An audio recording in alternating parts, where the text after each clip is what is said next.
That would help if I turned that volume off. Yes. I forgot to turn the mixer. Hey! Okay, so small production error. As much as the music was still going for you, you landed up turn the master audio up. It's fine. Oh, there we go. QC. Live QC. There we go. And I can turn that down. Right. So, try that again. Apparently sounds terrible. We spent so long waiting on the sound earlier. How's it bad? Oh, okay. Oh, I did tweak that. I did tweak it back to mine. And then... Right, okay, but... Okay, is that any better now? What have we changed from earlier when I was downstairs? Literally nothing. Nothing at all. Nothing at all. Nothing at all. Right. Bear with. Apparently we're terrible at audio. This is what, 4 for 4? To be fair, I've always said that I was terrible at audio. Hopefully, by the time we finish this episode, we'll have the audio. Yeah, all sound is still bollocks. One day we'll boot this whole thing up. It'll just work. It'll just work. I mean, there is to an extent. Yes. Crackly, echoey, and otherwise poop. Genuinely, loads and loads of echo. We haven't got it going through a DSP somewhere and like. It sounded amazing on our test stream. Well, not amazing, but it sounded fine on our test stream earlier.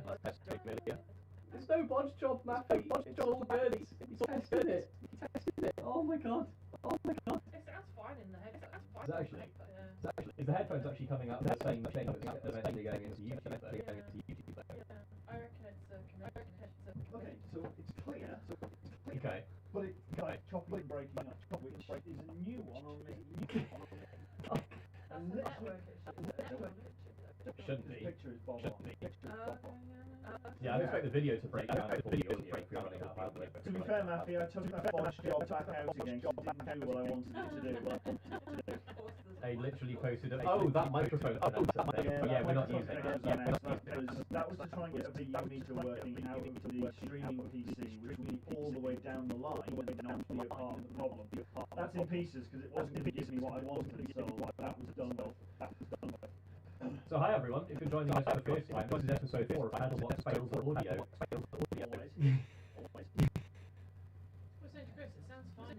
Yeah, he reckons it sounds like a dodgy connector. I'm guessing like coming and going or something. But why would it not sound okay on?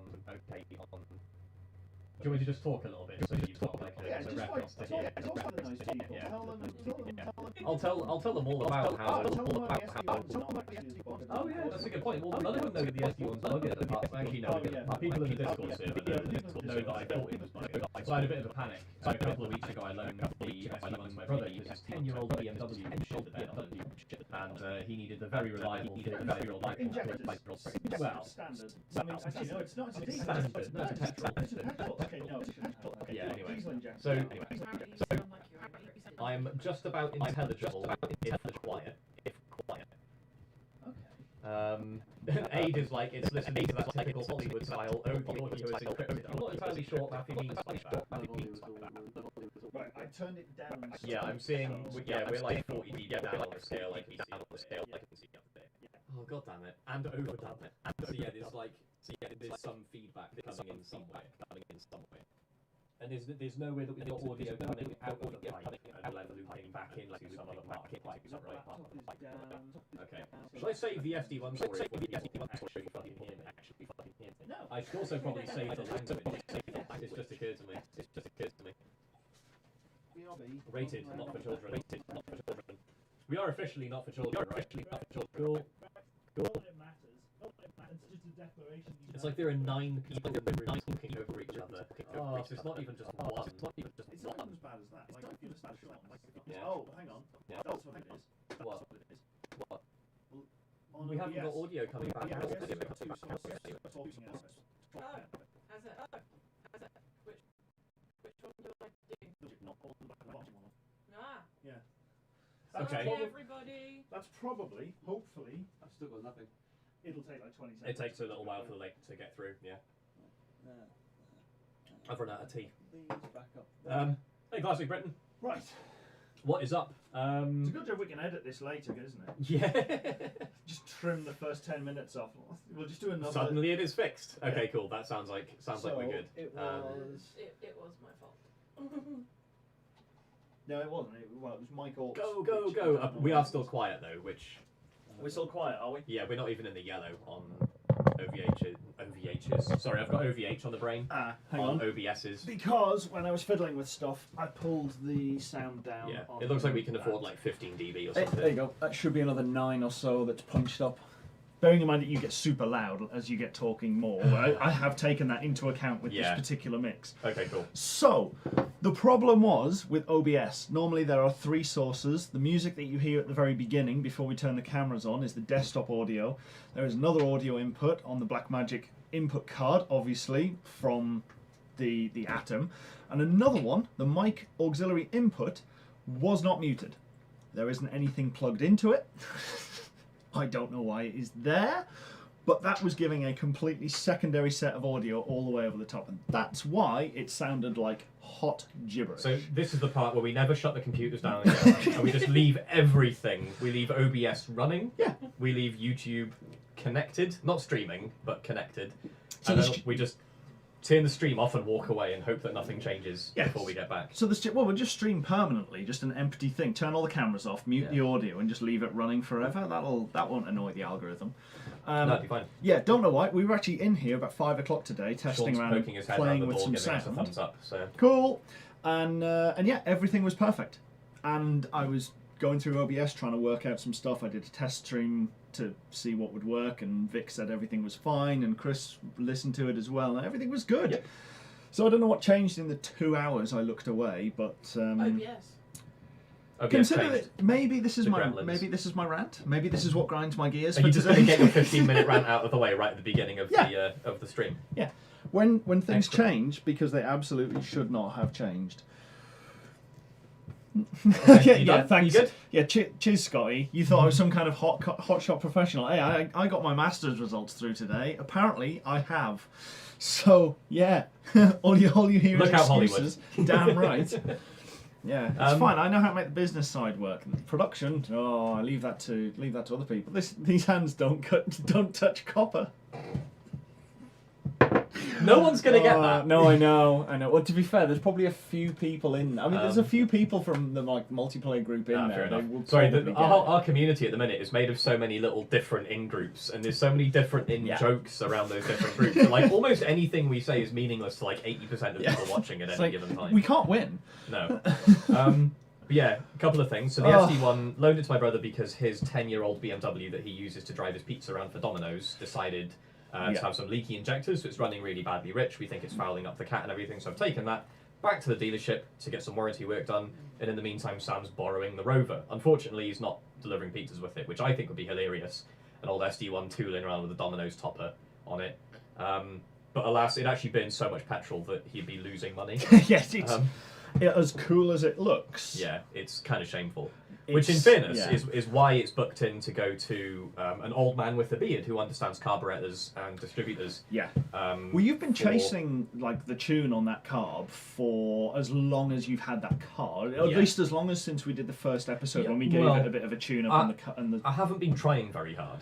I'll be honest, but I have gone back to it and tinkered occasionally, and I have at least managed to get it to a point where it's no longer running so lean that it wants to melt the piston, which is good. But it is only getting 13 point something miles per gallon at the minute.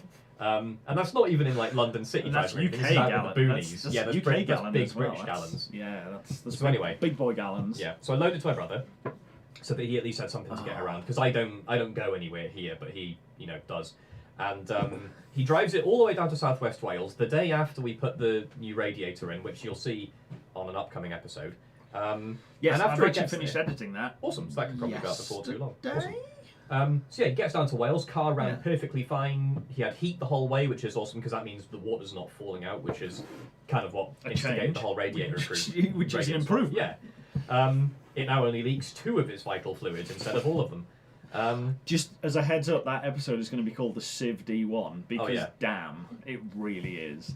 Oh yeah, it just lets all of the fluids out from somewhere or other. But yeah, he got it home. It drove fine the whole way down. The next day he goes to drive it, and he shuts it off at the end of his drive, and he sees smoke pouring out the bonnet, and he lets me know what has just happened, and I'm like, oh god, no, because I've known the rear crank seal on it's been a bit iffy for a while, and I've been like, okay, it's been weeping for a long time, but it's one of those things that like, it's only leaking a little bit, it's only losing a little bit of oil, it's not impacting oil pressure or There are anything, it bigger still runs problems. good.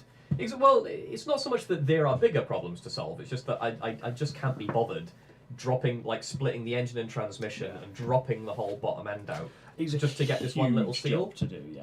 Yeah, like especially not as long as it's only weeping a bit. As far as I'm concerned, it's a total loss oiling system. It stops me from ever letting the oil get too old.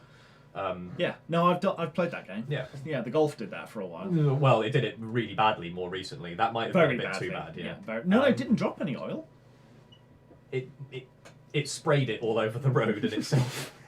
I think that counts. I suppose, yeah, it didn't Like the dump whole oil, underside of the car is yeah, like that's- coated in oil. fair point.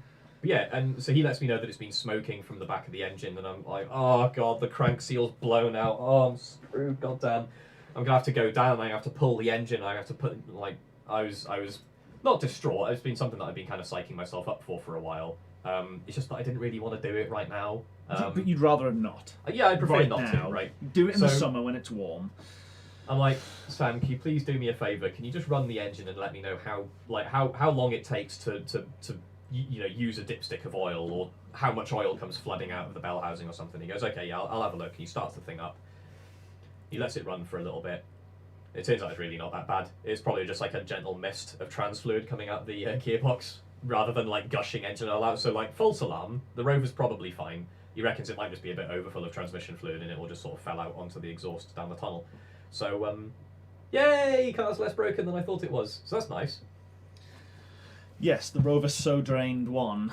Yeah, that's a good one for Yeah. Maffey.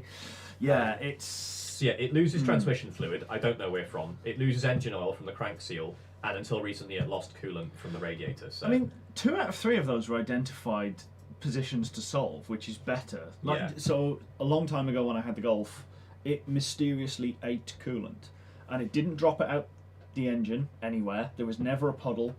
It didn't drop out of any of the hose joints anywhere outside, so we surmised it had to be the head gasket. So we took the head off, put a new head gasket. The old one was pristine. There was nothing wrong with that gasket anywhere. Put a new one in, exactly the same, like an MLS, and put it all back together again, and it was fine.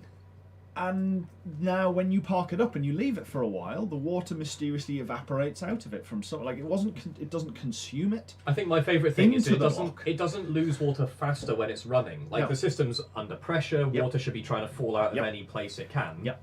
Didn't happen. Nope. It was when it was parked up. So- And I have no idea why. So that's one of Yeah. the other things. When the Golf engine comes out, we can tear it all apart and replace a bunch of things, which Yeah. is why it's actually going to be such a big job. It's not just going to be throw a new bottom end in it and do a few other bits. It's actually going to be quite a lot more of cleaning and tidying and doing more stuff. But hopefully that means when the summer comes round, it will be ready. And I'll also have a lot better idea about what's going to happen with the turbo as well. We have been saying this for Yeah, I a know. couple of years now. I just I honestly, just want to get want to get the Mark II out on track this year. I had one target years for running? last. I had one target Yeah. for last year, and that was, hey, we're in lockdown. Well, I can get the Mark II done. And I did loads of work getting that car ready to go, and we almost so nearly made it by the end of the year, having it all good and running. And we were gonna go to a track day, and well, yeah, glitter happened. So this year, all I want is one car to turn under its own power legally off the end of the drive. So likelihood that's either going to be the Thunderbird or the Golf, because the Golf has been off, but obviously that wasn't fully legal because it was going for an MOT. So it's that kind was of that perfectly grey. legal, but you're not. Yeah, it's the not going grey for a tractor, area. Yeah, exactly. yeah. It's the grey area of Yeah. you have an MOT, you have to go and get one, whatever. But yeah, I want like to be able to daily, in inverted commas, one of those 3 cars off the end of the driveway. And I'd love to think it's going to be the kit car. I know exactly what it's needs not to far be away done. from running. No. It's not It's going to be just- road legal this year, but it it's can just definitely hours. drive out of No, the it driveway. could this feasibly year. be road legal this year. Feels a bit of a stretch. I'll be honest. I went through the list of what needs to be done, Yeah. and how long I think each thing should take. Not in like, oh, it's going to take me 10 hours to do this. To do this, I'm like, well, I know I can progress at this given kind of rate in my head. Yeah. And I think I should be able to get those things done. And I keep running out of things going, no, but that can't be it, because I'm sure we're further away. And actually, we're mechanically really not. It's pretty much good. It's nearly just bodywork. Yeah. The mechanical things that are left are the brake hoses. We've got the hard lines in. The brake hoses we need to get, which I've ordered. Oh, I will be ordering once I let Nick and Spence know the lengths that I need. Though the guys at Decimal tends to be making them up for us because they have stock of parts, and we don't. And it'll be nice to just include some other people in the build, which would be cool. The gear selector cables we need to get hold of, and we need to order those. But again, that's just we know kind there's of a supplier for that. Like Yeah. that's no longer a puzzle to solve. That's just that's some just a money to matter spend. of Yeah. spending some money. And if you'd like to help us buy some gear cables, you can buy mugs and other merch at shop.pedalbox.show would say- or patreon.com/pedalboxshow. I would say you could Unfortunately, buy one of our beanies, but yeah, you're not. wrong beanie. Yeah, I'm not even in a t-shirt today. I'm doing it wrong. Oh, I'm completely off brand. I'm wearing one of my old Yeah. t-shirts from my college days. Wow. I I was going to say, oh wow, you still fit into. into things. No, I actually still fit into things that I bought in 2001 when I was To be in fair, college. this is way too big for me in college. This was over provisioned. Oh no, I'm everything growing into it. everything I have now is over provisioned for me now. Yeah. But yeah, so all being well, we should have the rest of the mechanical things, and then it's bodywork. And as Yeah. Chris says, like the bodywork's going to take time, but there's only a limited amount. Don't say it. There's Don't say how hard can it be. No, definitely not. Or don't There's say how only- little can it. There's only a limited rate you can go at and still make progress, or not make progress. Like once you do one side, the other side is just a matter of copying it. And I've deliberately. You said just. I did say just, but I have designed this with a lot of easy to replicate things that should be fairly easy, just with maths basically, and then letting geometry do its job in the physical space, and it should work from that point. That's why we put the skeleton. You were very unconvinced about the metal skeleton for the bodywork, but actually now... Because now that we're going metal and we just take a so piece of much thin easier. sheet and just bend it over. Just bend it over, he says, over the table. Yes. Yes, Aid. My engine oil has glitter in it. Yes, I do need a sparkly shirt. It's like the fancy added silver flake thermal pastes. It's there for extra thermal conductivity to get more heat out of the engine and into the oil. Yeah. It's a feature, not a bug. Rewinding a little bit. Aid, I would completely agree with you normally about oil on the underside of my Rover being good for the paint. However, it has just had about $5,000 of paint done, including all the underside. Yeah. So probably doesn't need the oil, if I'm honest. Winged one, absolutely correct. The bodywork will only be simple until I get input. Right, okay, no. The sheet metal on the on the top. The top and is outside fairly well will defined. be fairly simple. Unless you tell us to do like a TVR and take an axe to the wheel arches or something, which in fairness would look awesome. Well, slashes around the top of the arches. There is venting in the top of it already kind of planned. I still don't know how they got away with that, because looking at the regs in the IVA, it's because they go that way. Shouldn't be able to do that in the regs. I looked at it and went, I don't know how they got away with it. Because there's no sharp edges. It's all. But they went inwards rather than coming out over the top, which is fine. You can add things on obviously after the IVA, and you can get away with doing things. I love how actually they were actually vents at one point, but they found that it was spitting so much grit and shit up onto the screen. Windscreen. Yeah, so they actually just filled them, but they left the the slashes in the. It was too expensive to remake the molds, basically. Yeah. I thought that was quite cool.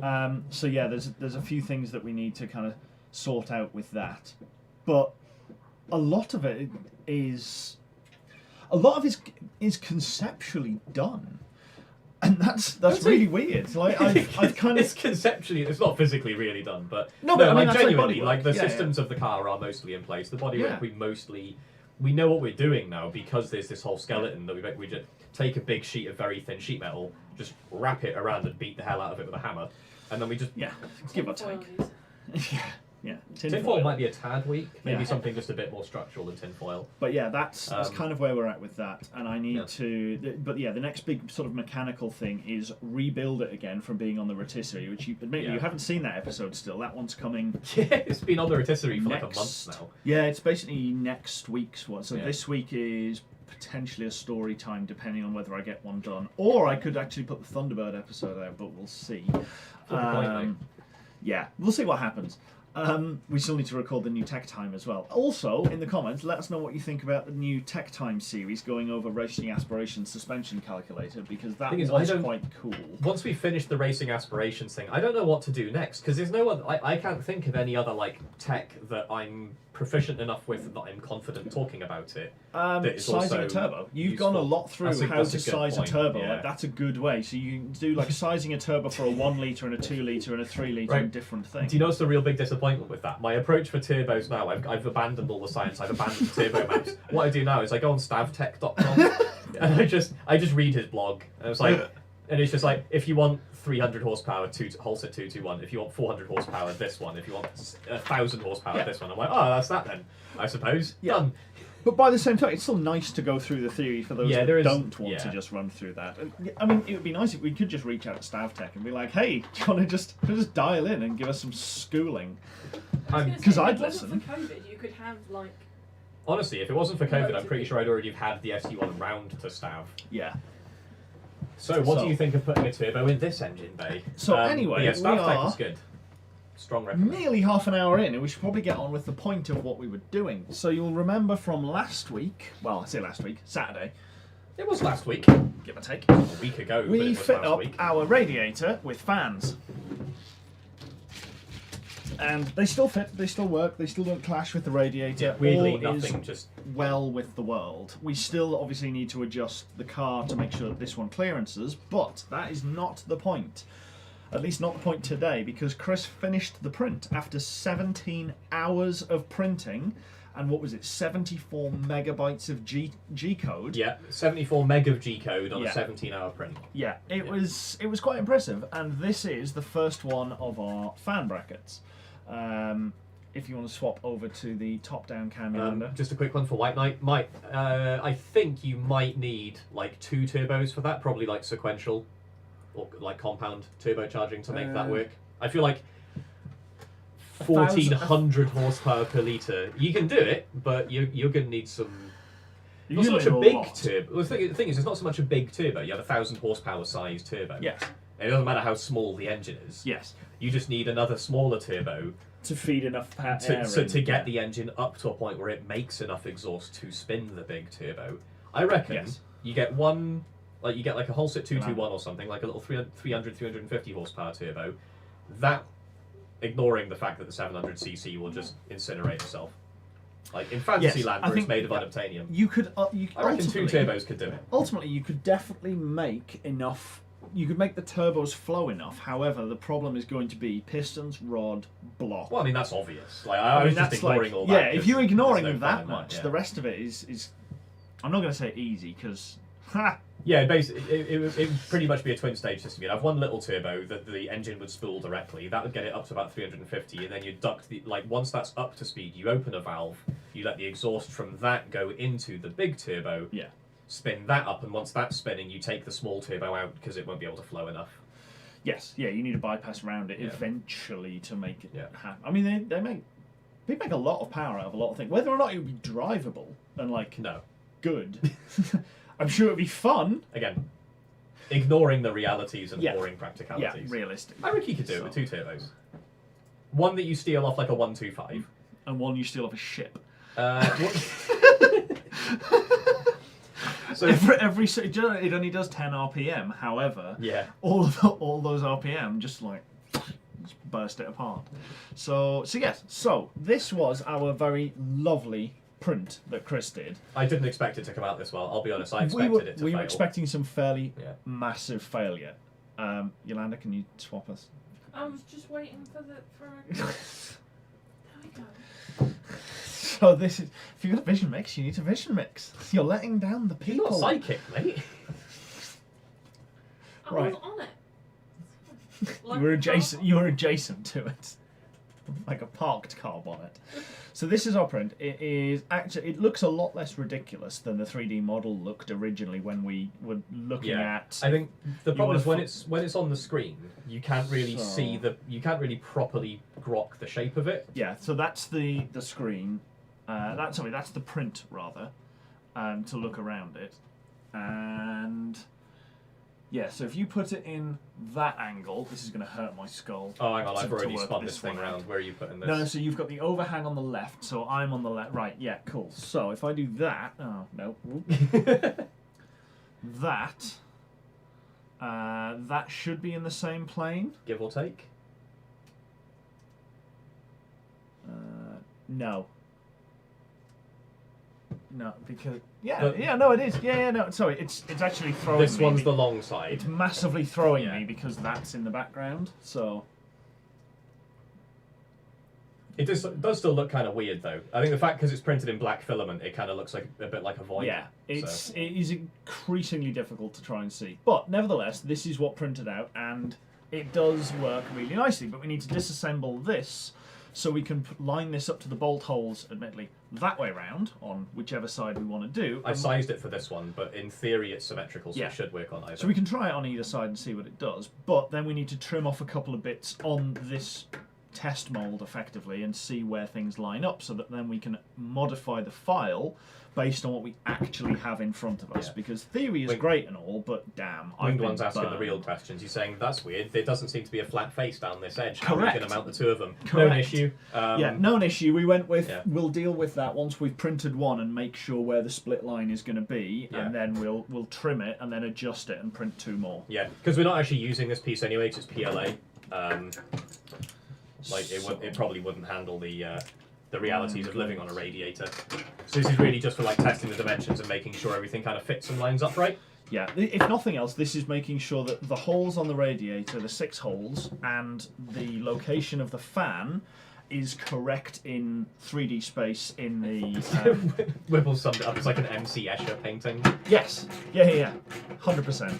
Because like, in person, it makes complete sense. Like, you can look at it, and because we see in 3D, we got stereo vision, like, it's really obvious what it's doing. There's nothing unusual about the shape and layout and everything. But for some reason, you flatten it onto a screen. Once you interpret it in a 2D world, yeah, it just stops making any sense to the eye. A bit much. There we go. Let's take that off a minute. And... I mean, it still won't fit because it'll just sit over that. Yeah. But that's pretty much right. Is it clear of that intake? Because I feel like we've got more clearance between these bolt holes at this end of the... Sorry, I'm just going to move this across a bit. I feel like we've got more clearance here than we have It's there. actually worse clearing on the... Oh, is it? As you say, like you it should be. sized it off this one, but it hits this more than it does that. Yeah. So, of course, our radiator still has a subtle wobble to it.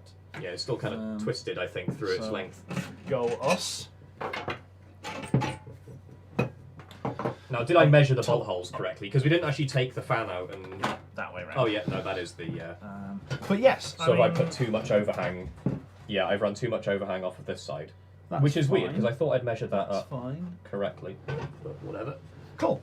So yes, they do line up. So... Congratulations, that's like the most basic part of this whole challenge was... Yeah, I don't know how I got this dimension here between this bolt hole. I know I'm kind of covered by the pip here. But I measured from the centre line of the radiator to the edge of the core.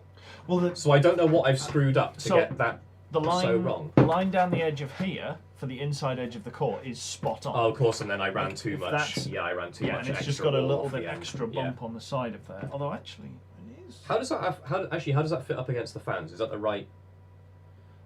One sec. Size of the fans? It is actually a little bit too far over this way. This inner edge here wants to be. If you say that that's right there, sort of lining up. Let me just spin this around here. So the inside edge of this is now right up against the inside edge of the core. So it can go a little bit further over. But the offset we're looking at this end, centre to centre, is about 12 mil. Okay. So it could certainly stand to go 6 mil further this way underneath, and that would actually pull the inside edge of this into a much flatter line along here. Yolanda, could you pass me the knife that's just on that top shelf? I'm just going to start shaving into this and making it fit.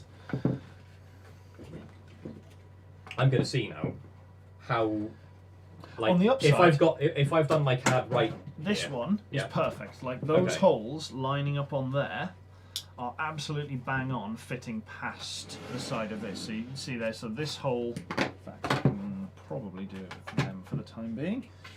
So that hole and that hole. I bet that washer is too broad to fit in that clearance there.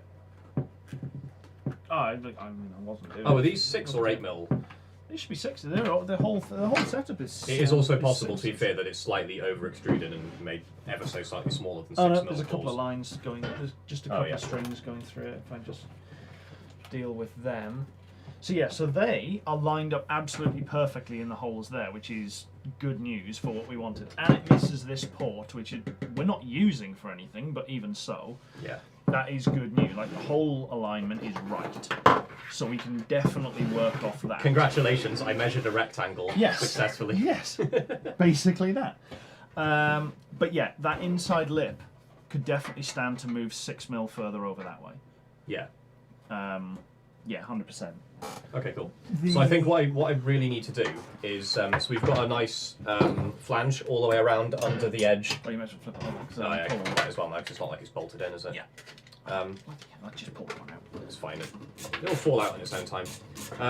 So yeah, we've got a nice big lip all the way around the underside that I can shave that down quite a lot, and I think I'm going to have to really, because the constraint that we've got is, so this side here is the center line of the radiator, because it goes that way, and then this is where it's kind of running out too far.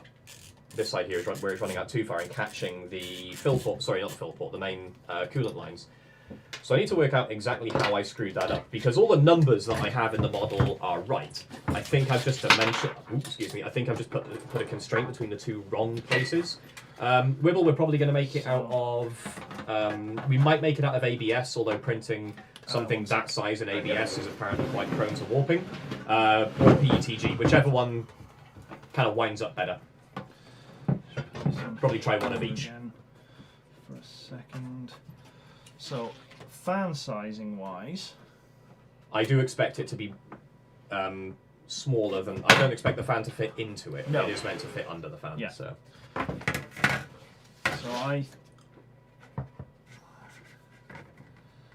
so that's on the edge there. I would almost say, if you could, yeah. if you made the The inner diameter. Yeah. I've still got that. I've got the not very square here. Okay. The square-ish. The square, yeah, the square-ish. I mean, at least it measures. Measures straight lines. well Measures enough, yeah. straight lines, fine. So at the moment, this is 29.5 wide OD to this outside edge. If you made it 29.5 ID and then put a tiny little lift coming up the edge of that, a couple of mil, Yeah. that would be perfect. That would then give a little bit of wrap around the fan, but not coming so far up as to be a bit excessive. Yeah. But then the fan would just kind of sit into that space a little bit easier. Okay. I remain worried about the fan wobbling, which Well, the surround does do. There's not much wobble. Yeah. It's only with the tram is within about a millimetre or so. Yeah. So as long as we can get it within that, and even then, if the wall is that thick on it, and there is a little bit of an Probably edge just to wear that, down it'll whatever wear needs down to wear, one or yeah. the other at this point. Yeah. So yeah, the plan now is to make this fit by cutting Yeah. out from round. So I that can side. actually just punch a hole. Yeah. There. I can actually leave the rest of it kind of as is. Yes, And just well, punch, just knock a bite out of there. Yeah, so this line wants to, this edge here wants to come in. Oh yeah, so this whole edge needs to come. I've put the other Yeah. measured in areas.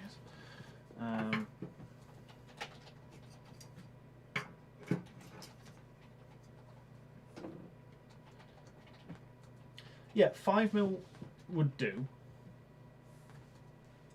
definitely want less than 10. So I would say anywhere in the 6 to 7 mil inward for this edge will be perfect to pull that slightly further inward.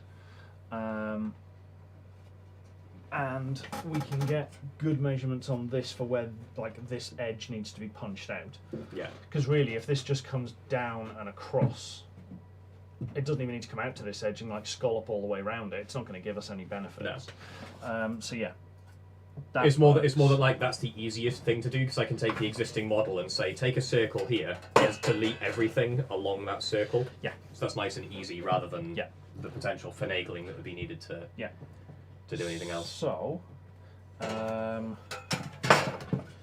only other little bit of concern I can see, that does actually just say touch the edge of there. Yeah. It's fine. I mean, if I bring that whole edge, yeah.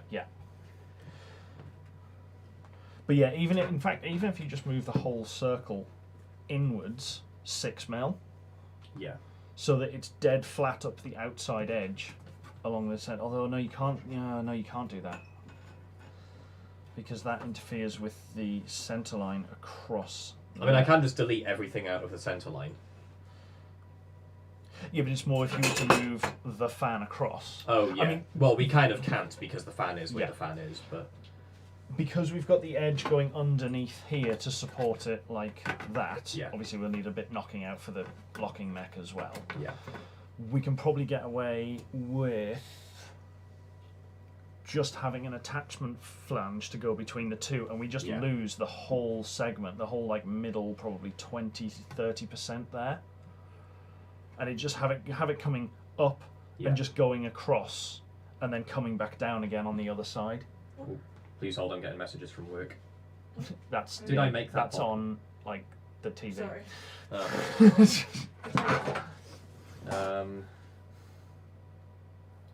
I make that? Yeah.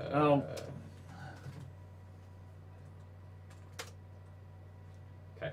Right. Okay. I'm good. Back in business. Right. Yeah. Just be aware. Yeah. There's a good. It's fine. There's a good it was solid nothing chance. sensitive. It's all good. Yeah. So. Yeah, if you delete everything from the centre line between those two bolt holes, from one to the other, that's a pretty good start. Yeah.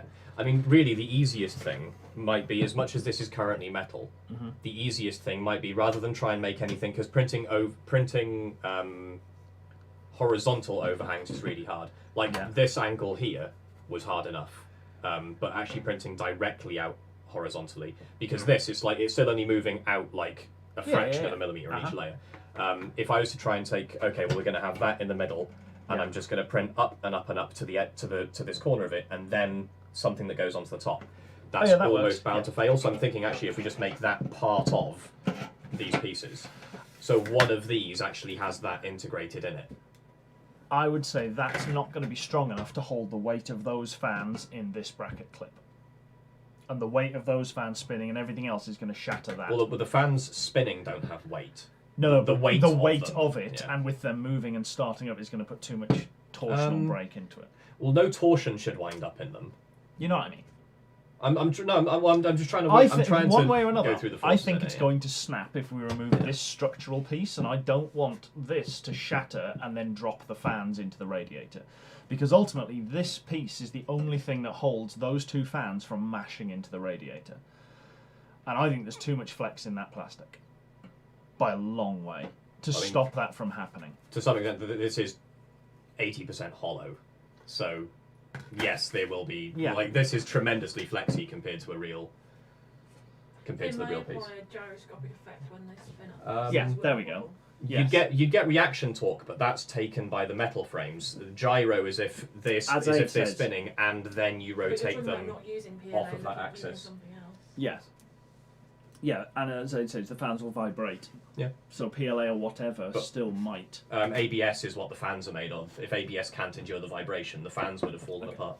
Fair enough. So, even so, it's a fair one. I still don't think it's think enough. About it. I still don't think it's strong enough, and I wouldn't want to trust it. Yeah.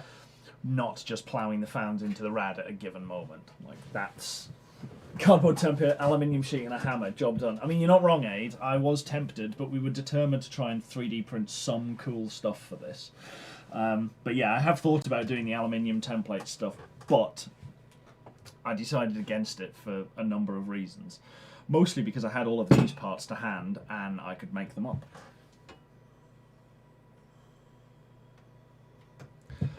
So yeah, we need to measure out where this punch hole needs to come through then.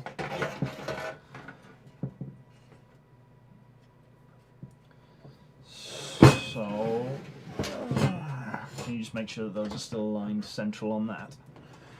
Yep. Yeah, you're good. I was going to say don't use those ones, use the little ones, but I can't even find the second one of those now. That's more of a bugger. What's that? The not being able to find the other one of those. I don't know where it's gone. And it's not been like eaten by a radiator or anything, so. Nope. I mean, it's in here.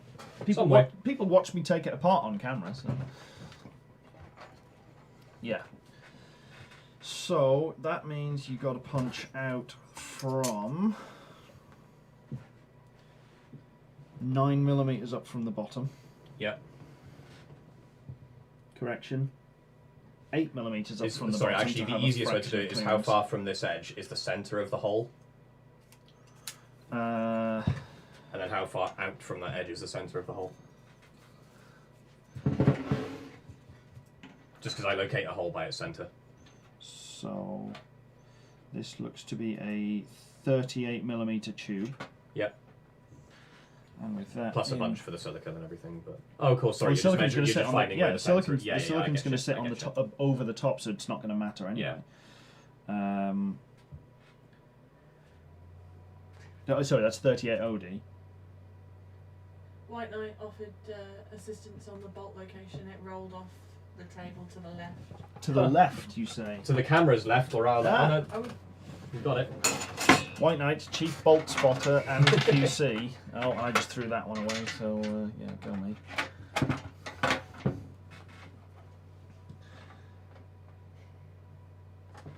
Right. So, yeah, so this is a 38mm tube pipe. Which one? I know. Is it this conversation again? Yeah. It is a pipe, it's transferring water.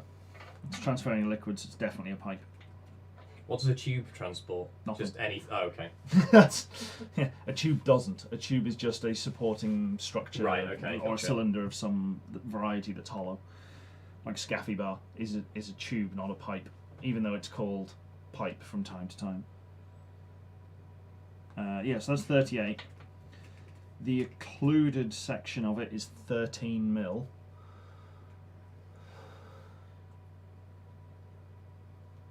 I mean, it doesn't have to be that precise. We just put a couple of mil of fudge factor on it and literally just go how far from there to the I'm centre. giving you as accurate as I can get. You can fudge it all you want, but I'm going to give you as much accuracy as I can to then add your fudge on. Yeah.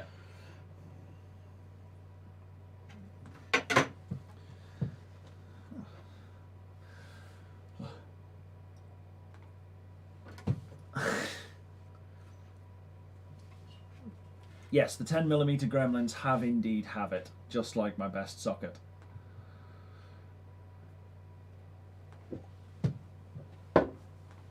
Selecting a point on a model shouldn't be this difficult. Yeah, and this I'm not going to rant about CAD again today. I'm not going to rant about Don't CAD do it, today. Do you want CAD on the screen? It's what I'm doing right now is not very engaging, to be honest. Yeah, just leave it up there. So yes, so this is basically where we're up to, which is quite good actually. This is going to be a lot of work and a lot of effort that I'm actually to an extent very glad I don't have to edit and film and try and chop in a meaningful way when I can just kind of pull bits from the live stream and go, look, we did a thing. Go and watch it there. It's way more convenient. If you really want to know how much of a pain this was, please watch these videos. But all being well, if we get this realigned and rebuilt, we should be able to make this fit down onto the main radiator housing and then look at actually bear with me a minute.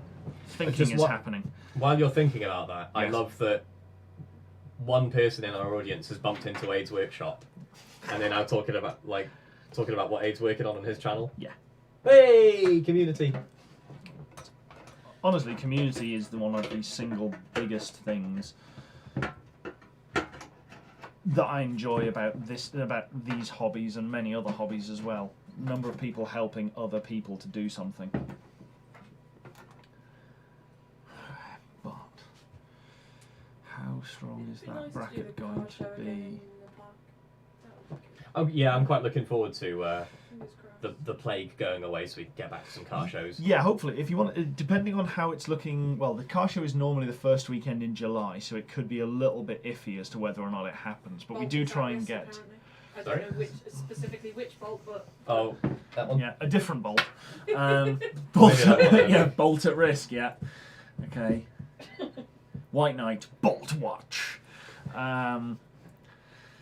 Yeah, we normally do, or we tried to do for a couple of times, and we made it to one, the Berkshire Car Show in Prospect Park, which isn't that far from us. And we made it around there, and they do a big collection for charity. And the last one that we did was for the air ambulance in the Berkshire area.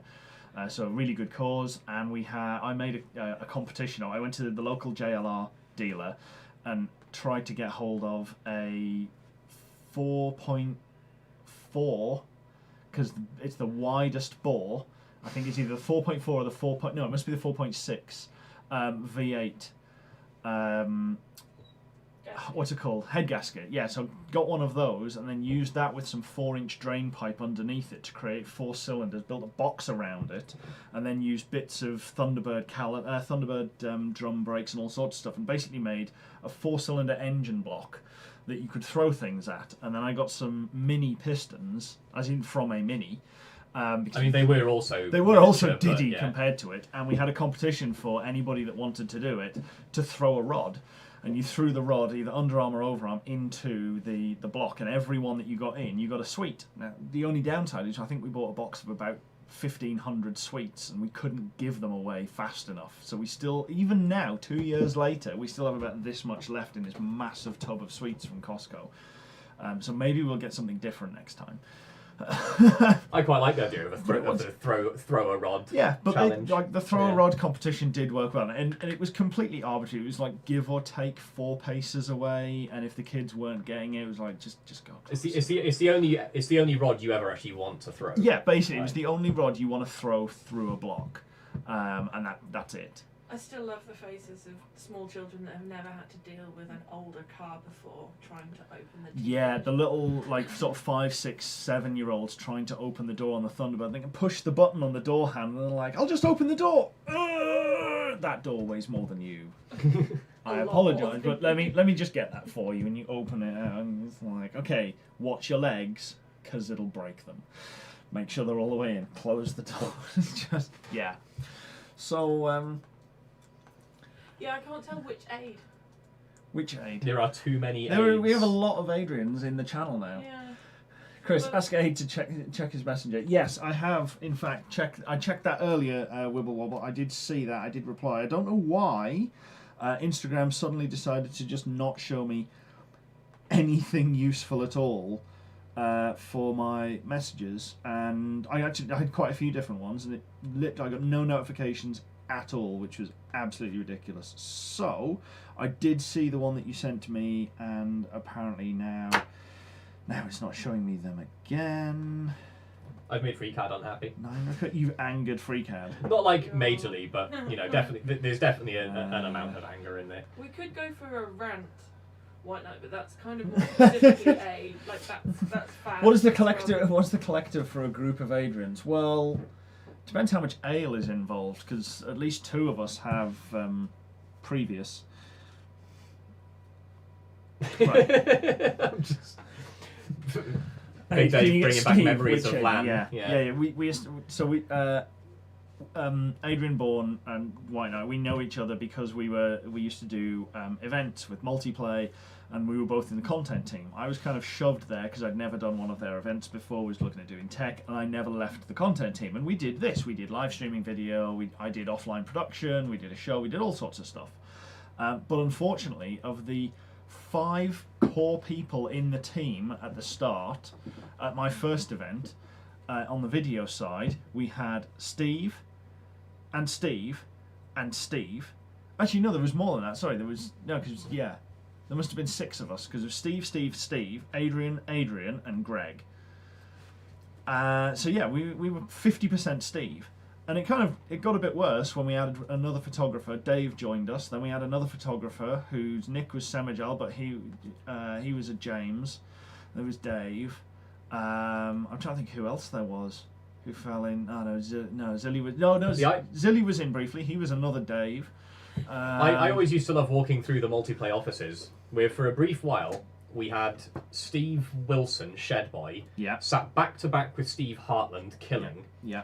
And next to them for a decent while was Steve Skepper. Yes. Now, thankfully, because this is the gaming world, everyone has handles, right? So we had Shed, Heartland, and Maffey, or Shed, Killing, and Maffey. Yeah. So there was never any confusion. But on the rare time someone would ever use an actual real name, it was a nightmare. Yes. Who? Yeah, which Steve? And because they're all sat right next to each other, you can't even use where someone's looking from the other end of the office, because it's like you're just looking at all of the Steves. Is Steve running the stream? Coincidentally. Which Steve? Name a Steve. Coincidentally, those 3 Steves in the office were also sometimes called the Gauntlet. Yeah. I am still trying to work out. I don't know why I can't see your message, Wibble Wobble, because even Facebook Messenger isn't showing me the message, which is really, really annoying. And I don't know what this is playing. I'm sure this is like what you all subscribed for, to see me basically fighting with terrible software. Yes. Hey, there we go. Yes, that is exactly the colours. They are perfect.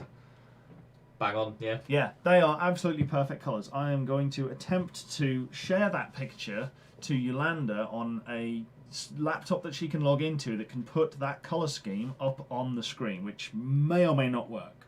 I genuinely don't know. Well, you're already in Facebook.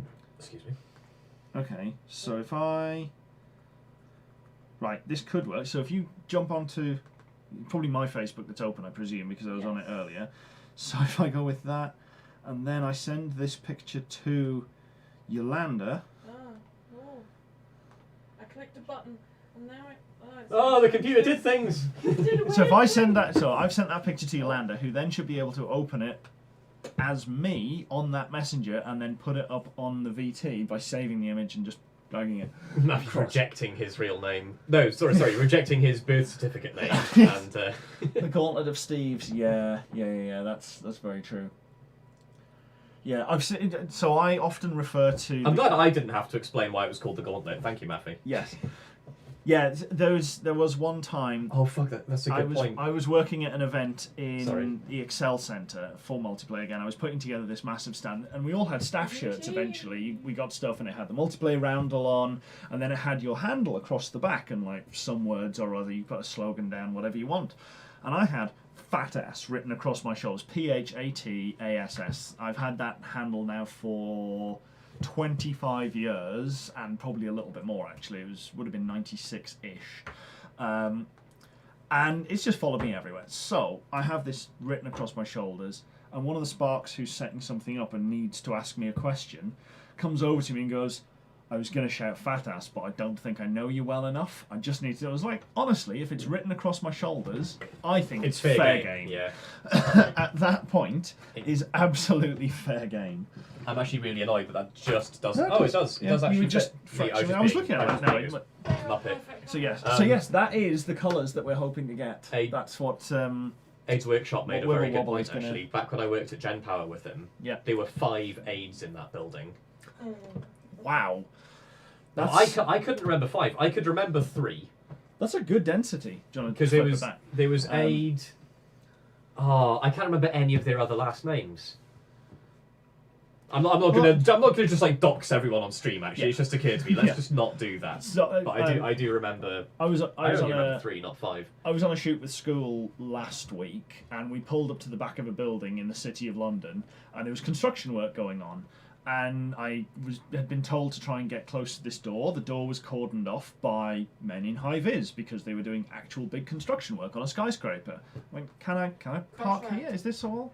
Oh, was it Crossroad? That was Crossroad. There is a big building going up as well, so Yeah. it must all be part of that. They're But building all kinds. They go Yeah. up, they go But down, either way, like- this guy's there. I'm like, oh yeah, I just need to leave I need to get the van in. Do you know what's happening? I need to speak to. So I've forgotten who's like, don't know who that is. I was like, okay, fair enough. Oh, are you an Adrian? He's like, I am an Adrian. Great, I'm an Adrian. Adrians unite. And I went off again. And then we bargained to get the van right up against the door to do stuff. I said, can I leave it here for about 10 minutes or something? He went, I've got 22 loads of concrete arriving from 8 a.m. Okay, we need to empty the van. So we dumped everything out of the van and moved ours in, I think, 7 minutes.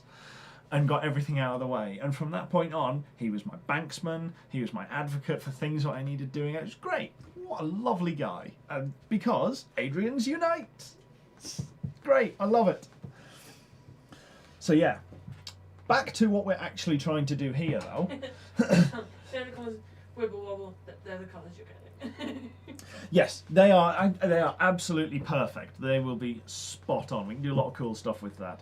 There is a part of me that's been wanting to redo this banner because at times there's a lot of things that say PedalBox because we've got PedalBox, PedalBox Show. If we're wearing t-shirts, PedalBox. There's a bug up here that says PedalBox. So there's a lot of PedalBox. This is really difficult. Yeah. There's a lot of PedalBox in here, so it'd be nice to put something different because this was actually our event banner that we got for when we did the. I figured out where it all car went show. wrong. I figured Okay, out why this yep. is too wide. Okay. So I dimensioned this lower face here. Hang on 1 second. Yeah. Flip to. Oh yeah, if we get managed to the just can log up out. and the top down. It's a really, really There you go. stupid mistake to make. So when I was measuring this up, I measured on the thing and I'm like, okay, cool. Outer to outer has to be 255. Simple, Yeah. not rocket science. Somehow or other, I managed to take the model and I took this flange and I flipped it inside out. So the 255 was the inner constraint. Sorry, that inner constraint. And the 15mm went outside it. So Rather easily than solved. being I just out, need yeah. to turn it back outside in and then Yeah. So yeah, Because then. not gonna lie, feeling a bit dumb right now. Oh no, a transpositional error. That's never happened before. But yeah, that will allow. In fact, from that point, if you're going to move this outside one, because this one's fine for the most part. Yeah. If you're going to move this one 15mm in, and it's overlapping this lower radiator hose by 13mm, you don't need to cut anything out. Yeah. It's just taking 15mm yeah, off it's just- both sides. yeah, which is perfect because that Yeah. also then helps clear this, Yeah. which Which is makes right up sense. against. Like logically, if it's going from the center line there to the edge of Yeah. the core, logically it can't. yeah, hit exactly. Yeah. By definition, if it's Yeah. only coming to here, it can't go to there. Yes. So Unless you print Yay. it. What? oh, they acquired additional Adrians after I left. Yes, yeah. White Knight and I were fairly terrible with crop dusting our relatively small content area that we had. And Dave, Oh, the Steves were bad for it as well. Dave Hence the took gauntlet. the brunt of that one day after. Well, we went through an entire keg of Hobgoblin, which was 72 pints, between I think 6 or 8 of us in about 4 hours. Don't drink and drive. Drinkaway.co.uk. And we Honestly, did I very still well. love that many of the Stratland videos used to have drinkaway.co.uk. Oh yeah, yeah. Just dropped With one of with appropriately, good, like with good it was reason. fitting. Yeah. Yeah. Okay, so I don't need to carve this out at all because there's no point. Because it's not going to help us Yeah, with that's anything. solved. I now need to work out how I can offset this face, because right now it looks like it wants to be centered around the center point of the bolt holes. So like Yes. somewhere in here is the middle Yeah. of where it's trying to put this rectangle, and I don't know why. Okay. I need to figure out what I've put in that's Yeah. putting that rectangle there and change it so that I can make sure it's got the right offset. That seems reasonable. Yeah. So, in other interesting news, Is it interesting though? Or is it actually interesting? I don't know what this is about to be. Oh, the thingy! Yes. this is in fact interesting news. I'll have you know. we are going to find out what the kit car weighs, because I've bought a little Kit car. Yeah, we still need to probably stop calling it a kit car at this point, because there's nothing kit about it unless you buy 9 other vehicles. And on the one hand, I kind of want to assemble all of those 9 vehicles on a runway with our car and see if we've made something better than the sum of all of those parts. Which... All we have to do is go faster round the track than all 9 of them put together. Ooh. Or faster I mean, than it any would look one good. of them. Yeah, faster Oh, actually, than no, any a one of them. 944 might have us. A 944 turbo would probably have us. might be able to have us. But then we have, I mean, I say we have, I hope we have better suspension and better torque. Because the 944 turbo's power delivery was terrible. It's why people say get the 2.5 litre naturally aspirated more than the turbo, because the turbo was lag, boost! Yeah. Great, really fast, straight line, good off the line, but actually drivability, the NA, which is what Rive has, is much, much better to drive day in, day out. So I think that an actual TT, a 225 brake TT with 4-wheel drive, will do well, but we should weigh 40 to 50% less than it, so we should have it in the corners. But it still would be a really interesting thing to have all of the cars that we have in one place. So that might, once the car is done, we might have to put a shout out to see if anybody knows people with a very specific list of cars, and then bring them all down You know to what? some location for a day. I suspect we'll have a smart car beat and a Subaru Forester. Oh, so yeah, White Knight's coming back full circle. How are we actually going to weigh the car? Yes. Which is what started Thanks, White this Knight, whole- for keeping us on track. So, what I have here is a fairly cheap 300 kilo scale that hangs off. That's an interesting one. I'm guessing Oh, it's yeah, bolt it must be. through it. Yeah, okay, so the bolt goes through the bottom of it. I'm suddenly like, oh, that's tricky. No, it's not tricky. I just need to think for a nanosecond longer. So this is going to hang on the crane. I was going to say, No, I'll we're just not- hold it out arm's length. Yeah, just hench it. Yeah. So we're not going to be able to weigh the whole car because obviously we're going to weigh more than 300 kilos. However, we can weigh all of the constituent parts of the car as we go. So the chassis, we're pretty certain, weighs less than 300 kilos. And that's based on the really, really scientific method. If we get Adrian at one end of the chassis and me at the other, and we just both try to lift it. Yeah. And I figure if we can lift it, I don't think I can lift 150 kilos. I know I can't lift 150 kilos. So- And I have done a little bit of tests with a pair of bathroom scales to see where it would lie and done some stuff. And For I the think- American bathroom scales, because damn. Well, 150 kilos isn't actually that bad in inverted It commas. feels like it ought to be bad. Like, what's 300 pounds in, 300 like, person? Well, like 300 pounds is Yeah. about 150 kilos. No, I know thereabouts. that, but like, how much person is 150 kilos of person? Like in my head, 300 pounds is a lot of, human. I'm give or take 200 at 18 stone. So you're talking about Okay. somebody about 27 stone to 30 stone. that sounds like thereabouts. that seems like a lot of person. It's a lot of Yeah. person. Don't get me wrong, but it's still. America scales. Yeah. Yeah. So Anyway. this is how we're going to do it. We're going to put a strap on the top of the roll cage and lift it up and see what it weighs. We can put the engine on one of these and see what it weighs, and basically go through and weigh a bunch of different stuff as we go around putting it on, and just kind of collect it. Even if we collect it on a pallet, we can just take the weight of the pallet off. It's not hard, and work out what it's going to weigh. So, before we do that and we speculate and give too much other stuff away, because, as I say, I have done a little bit of the maths on this, and I can't remember if I put it in an episode. I might have done, but it's still not Remember, that these are the accurate. dedicated viewers here for the Yeah, stream. We exactly. can spoil stuff a little. Yeah. We can have a little competition to see who is going to be closest. Now, I know what I want it to be less than. I want it to be less than 800 kilos. I would be ecstatic We talked if I about got weight under on one that. of the on stream 2. Yes. Yeah, but I mean, So- still, it's all guesstimates and Yeah. what ifs and not sures. So, what do you think the chassis is going to weigh? What do you think the engine and transmission is going to weigh? Now, there is a caveat on that because we're planning to take the transfer box off. And I can't remember, I think that weighs about 30 kilos thereabouts. So even if we do take it off, we're going to weigh it with the transfer case on. So it's engine, gearbox and transfer case together. And then what does our suspension and wheels package weigh? So that is wheels and tyres as it stands right now. Also, Yolanda's going to have to write this down to remind me because I might forget, and I'm not sure if I'll watch through an hour. Oh, because so that you know that you're not over the weight limit of Yeah. transit vans. Yes, there is absolutely a weighbridge at the school. However, last time we went out, it wasn't working, and they've built some Go new. up the centre section, They've built what? The centre section, please. Oh, yeah.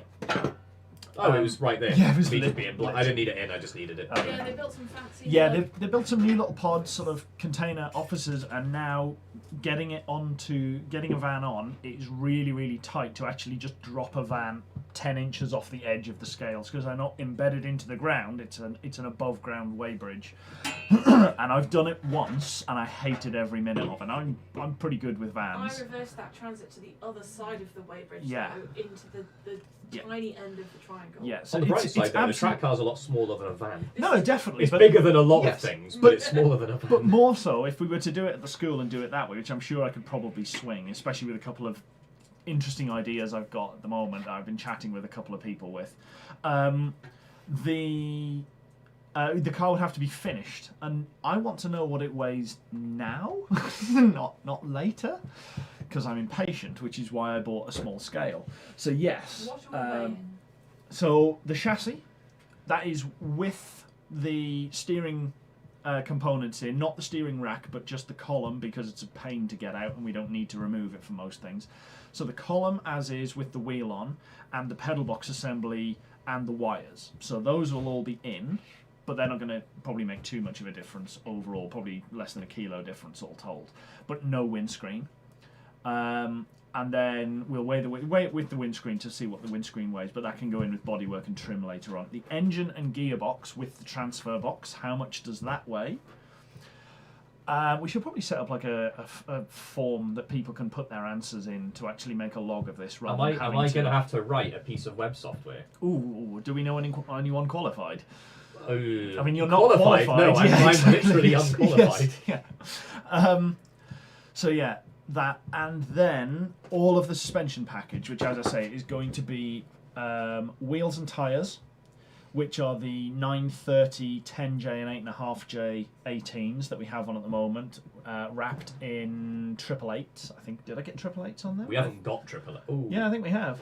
I think they are 888s. They're not ADOs. I feel like I'd recognise them as 888s. No, I'm sure they are 888s. Yeah, now. White Nice raised a good point. Just use Google Forms. Like, there's no Surely need the for me whole to car learn is the something. yes. Yeah, Google Forms is probably the right way to go for this. And yes, Wibble Wobble is right. The whole car is the PedalBox assembly. You are not wrong. Technically correct. As we all know. Yeah, which is the best kind of correct. So, the suspension package is wheels, tyres, trailing arms, which obviously we've cut a bunch of stuff off. We've cut quite a few kilos off the back of that where the spring pad would normally be. We don't have the stock springs, we don't have the stock shocks, but it will include the Caterham spring and shock package front and rear, and the little adapter plate that I built to fit onto the arms that we built for the Golf stuff. The brakes, the discs as well, just because I'm too lazy to take them off again. The front hubs, the upper control arms and the lower control arms from the front, and the spring package there. And should we add in the arbs to that? Or, I mean, they weigh virtually nothing, so it's almost inconsequential, really. Yeah, you almost may as well. Like, yeah, there's no reason not to, pretty much. Yeah.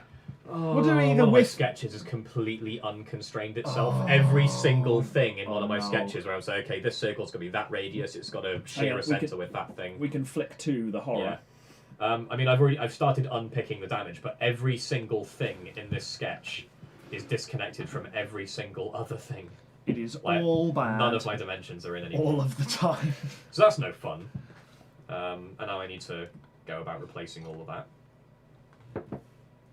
But yeah, so I think that's probably a pretty good set. We'll do another one later on, but that's the easy stuff we can address right now, sort of to start getting ballpark figures, because there is the windscreen, lights, bodywork, the battery, the seats, various bits and pieces that we can also throw into this pile at a later date. If we get all of those pieces on, then we can start weighing other things as we go in. But that'll be a good kind of 3-step ballpark. And yeah, we'll try and set up a Google form or something like that to make that work, and people can start putting their guesses in. So we won't announce it and we won't weigh it before, well, definitely not before next week's stream. Maybe after Easter. Sorry, I'm not really listening. I'm Okay, busy. cool. I'm In which case, I'll just make the decision. We'll probably try and announce it after Easter. In that case, and we'll do it for like a T-shirt or a mug or something of your choice in that kind of area, and obviously some stickers. And we'll see where we get to. Some piece of merch from our store that we have in stock, because the hoodies are all like, we get them in. definitely not just a piece of merch that we've got sitting around gathering dust that we don't think we'll Yeah, ever sell. totally, We're just trying to pawn off on someone. I mean, I hope we sell the T-shirts. I have ordered more. Yes. I was really looking forward to those ones with fun is better than good down the sleeve. Yeah. Unfortunately, it turns out there's a couple of constraints on the printing that just makes them like way too expensive. Once we've got more, It's 100% doable, basically. The way it's just we need to spend 120 quid on getting minimum on a setup order, which is sorry, still that's- cheap. Sorry, just to be clear, that's not on the order price. That's on just the cost of the silk screening frames. And that's like still- that's plus the t-shirts plus the That's still cheaper than the first place that I was using was charging to set up per silk screen by more than 50%. The previous one was, I think every silk screen was £50 to get set up so that you could do a given colour. So something like, oh yeah, the logo that I'm not wearing. The logo that's behind me is obviously three different colours, so we need 3 screens. So that's that's £150. The CAD video then was getting really boring because I'm not actually doing anything. I'm looking at stuff to reference. So it's £150 just to set that up. Then if we want fun is better than good, even in white, obviously that's 1. If originally I was also looking at doing a longer version of the PedalBox show, or PedalBox logo in the orange and white down the arm, but we could have done that. So that still would have been at least 200 beforehand, but It's got me thinking of billet aluminium parts now. And send me heavy bits of engine mounts to make from billet. Like, oh god. We could probably rebuild it to fit an Integra Type R screen, but it depends on the rake. We'd have to cut apart a good amount of stuff. Yeah, it mostly depends on the A pillars and whether or not it would fit in that A pillar section that we have. The gist is it'd have to be barely any wider and roughly the same. It'd have to be roughly the same shape as a smart car windscreen. Yeah. And that feels like a weirdly specific demand to have, but that's because the surround and everything that we've made up is sized for a smart car. Yeah, even if we cut the surround out and just made something new to fit on, extra, it can't be any wider than a Smart for 2 windscreen is at the bottom.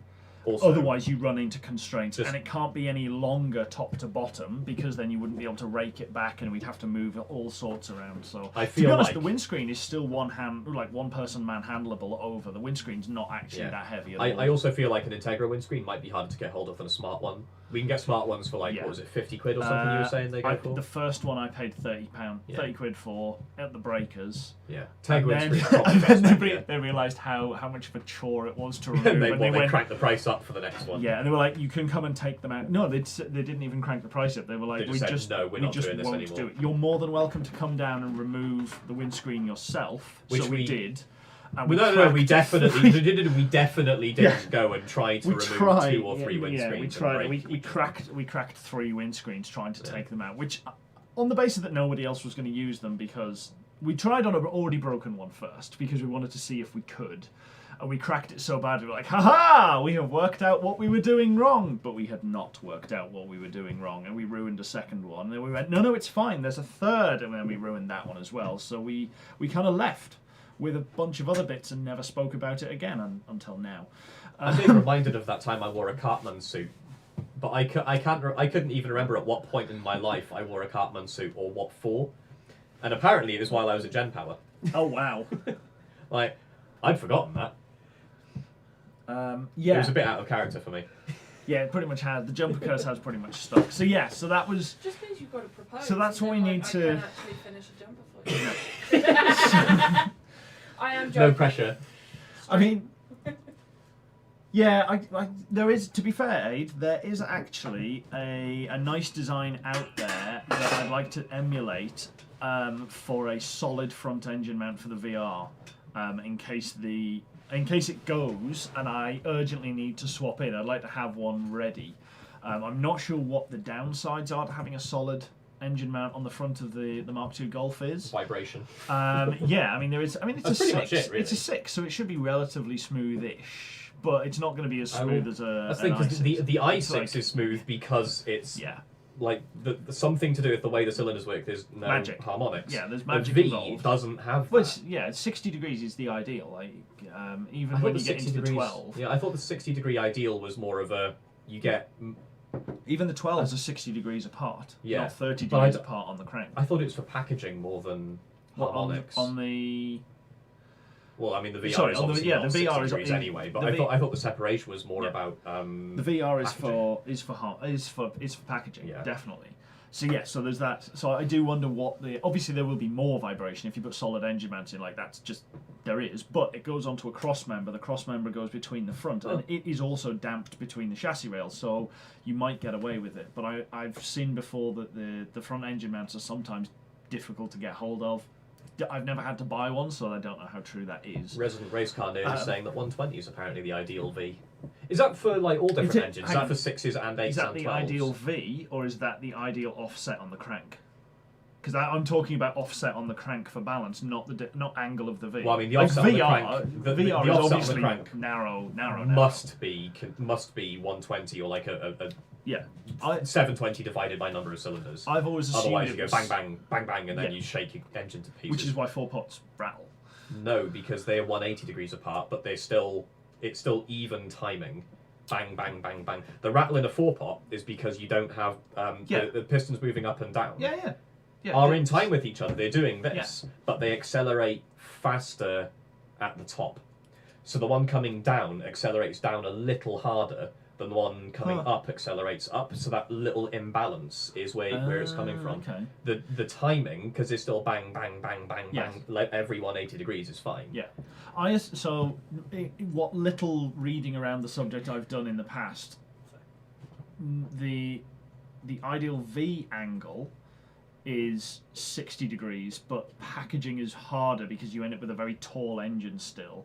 90 degrees is very popular because you end up with a low enough engine, but it's also not so wide that you can't package it. And if you go to 120 degree V, you're getting very close to just having a boxer engine, which are then massive, and is another fresh problem. An interesting one I did see the other day on I was watching Harry's Garage yesterday, and he's got an XJ12C coupe with the V12 in, which is a 5.3 litre V12, and he was saying that it's it revs really high. Like this is a 70s Jag engine. It revs to 6,500 RPM, but it's a 70-something mil stroke with a 90-ish mil bore. Yeah.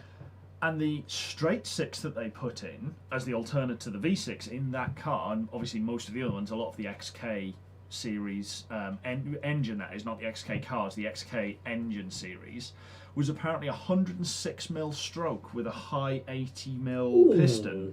It was a 4.6 litre inline 6, but it had narrower pistons than the V8, but it had 106 mil of stroke. It was massive. I was like, that's a 4 and a bit inch stroke on the piston. That's enormous. And I hadn't considered how vastly different those two engines were. Like there's not actually that much difference in displacement, but one does have twice as many cylinders. And it was only when the cylinders doing this. Basically just like bouncing a, like this, sort of like 3 inches or less, and the other ones are throwing themselves out. It's absolutely amazed, and I hadn't considered it until I saw it. And he went, "Oh yeah, these rev really well because they're the straight 6 is built for stroke." Is it? Wiki. Good God, it really is. I wonder, is the 120V ideal? Because like, it feels to me like for any given amount of V separation, that's if you're sharing a crank pin. So that was the thing I was saying, that I wasn't sure what the ideal angle was, and as you said, 120V is the ideal angle. So that makes sense. I feel like if you were in 0G and with unlimited space and everything, 180 would be fine as well. Because now you're back into your forces it feels intuitively. That's to me good like to know, forces kind of Will. lined up. Yeah. Because I wonder if, like, let's say you had like 20 degrees of split or something, and you had a number of cylinders that didn't have 20-degree separation in them or something like that, right? And you've got, if you've got 20 degrees of split and you're shearing a crank pin between two cylinders, right? So you've got two cylinders, big end bearings, are both on one point on the crank. They have to fire 20 degrees after, separate to each other in the rotation. And it feels like that's where your 60 degree and 120, like whatever your acceptable V angles for a number of cylinders, it's because that has to be how many. Yeah, I must like admit, your gap between them has to match up between when I've assumed fire. without ever looking at it Yeah. that 60 degree is the ideal positioning around the crank. Yeah. But whether or not that becomes a packaging nightmare because actually 120 makes life easier for pairing cylinders. But yeah. I also know that one of the big reasons that the Ferrari V8s and like an American V8 sound different is one is flat plane versus cross plane. Yeah. And I did see a really interesting one of somebody who put a flat plane. They had a flat plane crank made up for their Corvette. Obviously, it completely changed the sound of the engine, but it was so incredibly free revving. It was unreal. It was very much. It did sound a lot more like a Ferrari. To run a flat plane crank in a V8, don't you necessarily have to have a 90-degree V? Because if your crank is in a flat plane, right? But most of them are. Oh, are they? I didn't know. Most if that was the angle, most of the American ones are 90-degree Vs. Yeah, fair enough then. And I have a feeling because you'll have these four cylinders are doing like you've got a 4-cylinder engine there with the inner two coming up. Hang on, I'm going to see if I can find this information out before somebody on stream does. But bearing in mind they have a 20-second lag, I might cheat. I reckon if you've got a 90-degree V, you can go flat plane in a V8. And then you just end up with two 4-cylinder engines, a quarter cycle out of phase with each other or something, or a half a phase out, just out of phase with each other. I think. You can tell I don't know what I'm talking about. I know enough to think I can think about things. Yeah, go for the inverted boxer, pistons firing towards each other. Maffy, go look up the Deltic. Yes. Look at the with Deltic. Its 3 crankshafts, one of which rotates the opposite way to the other because it's the only way to get the phasing right. Yeah. That's honestly, that engine is just. Oh, and the Deltic, of course, had 2 of them.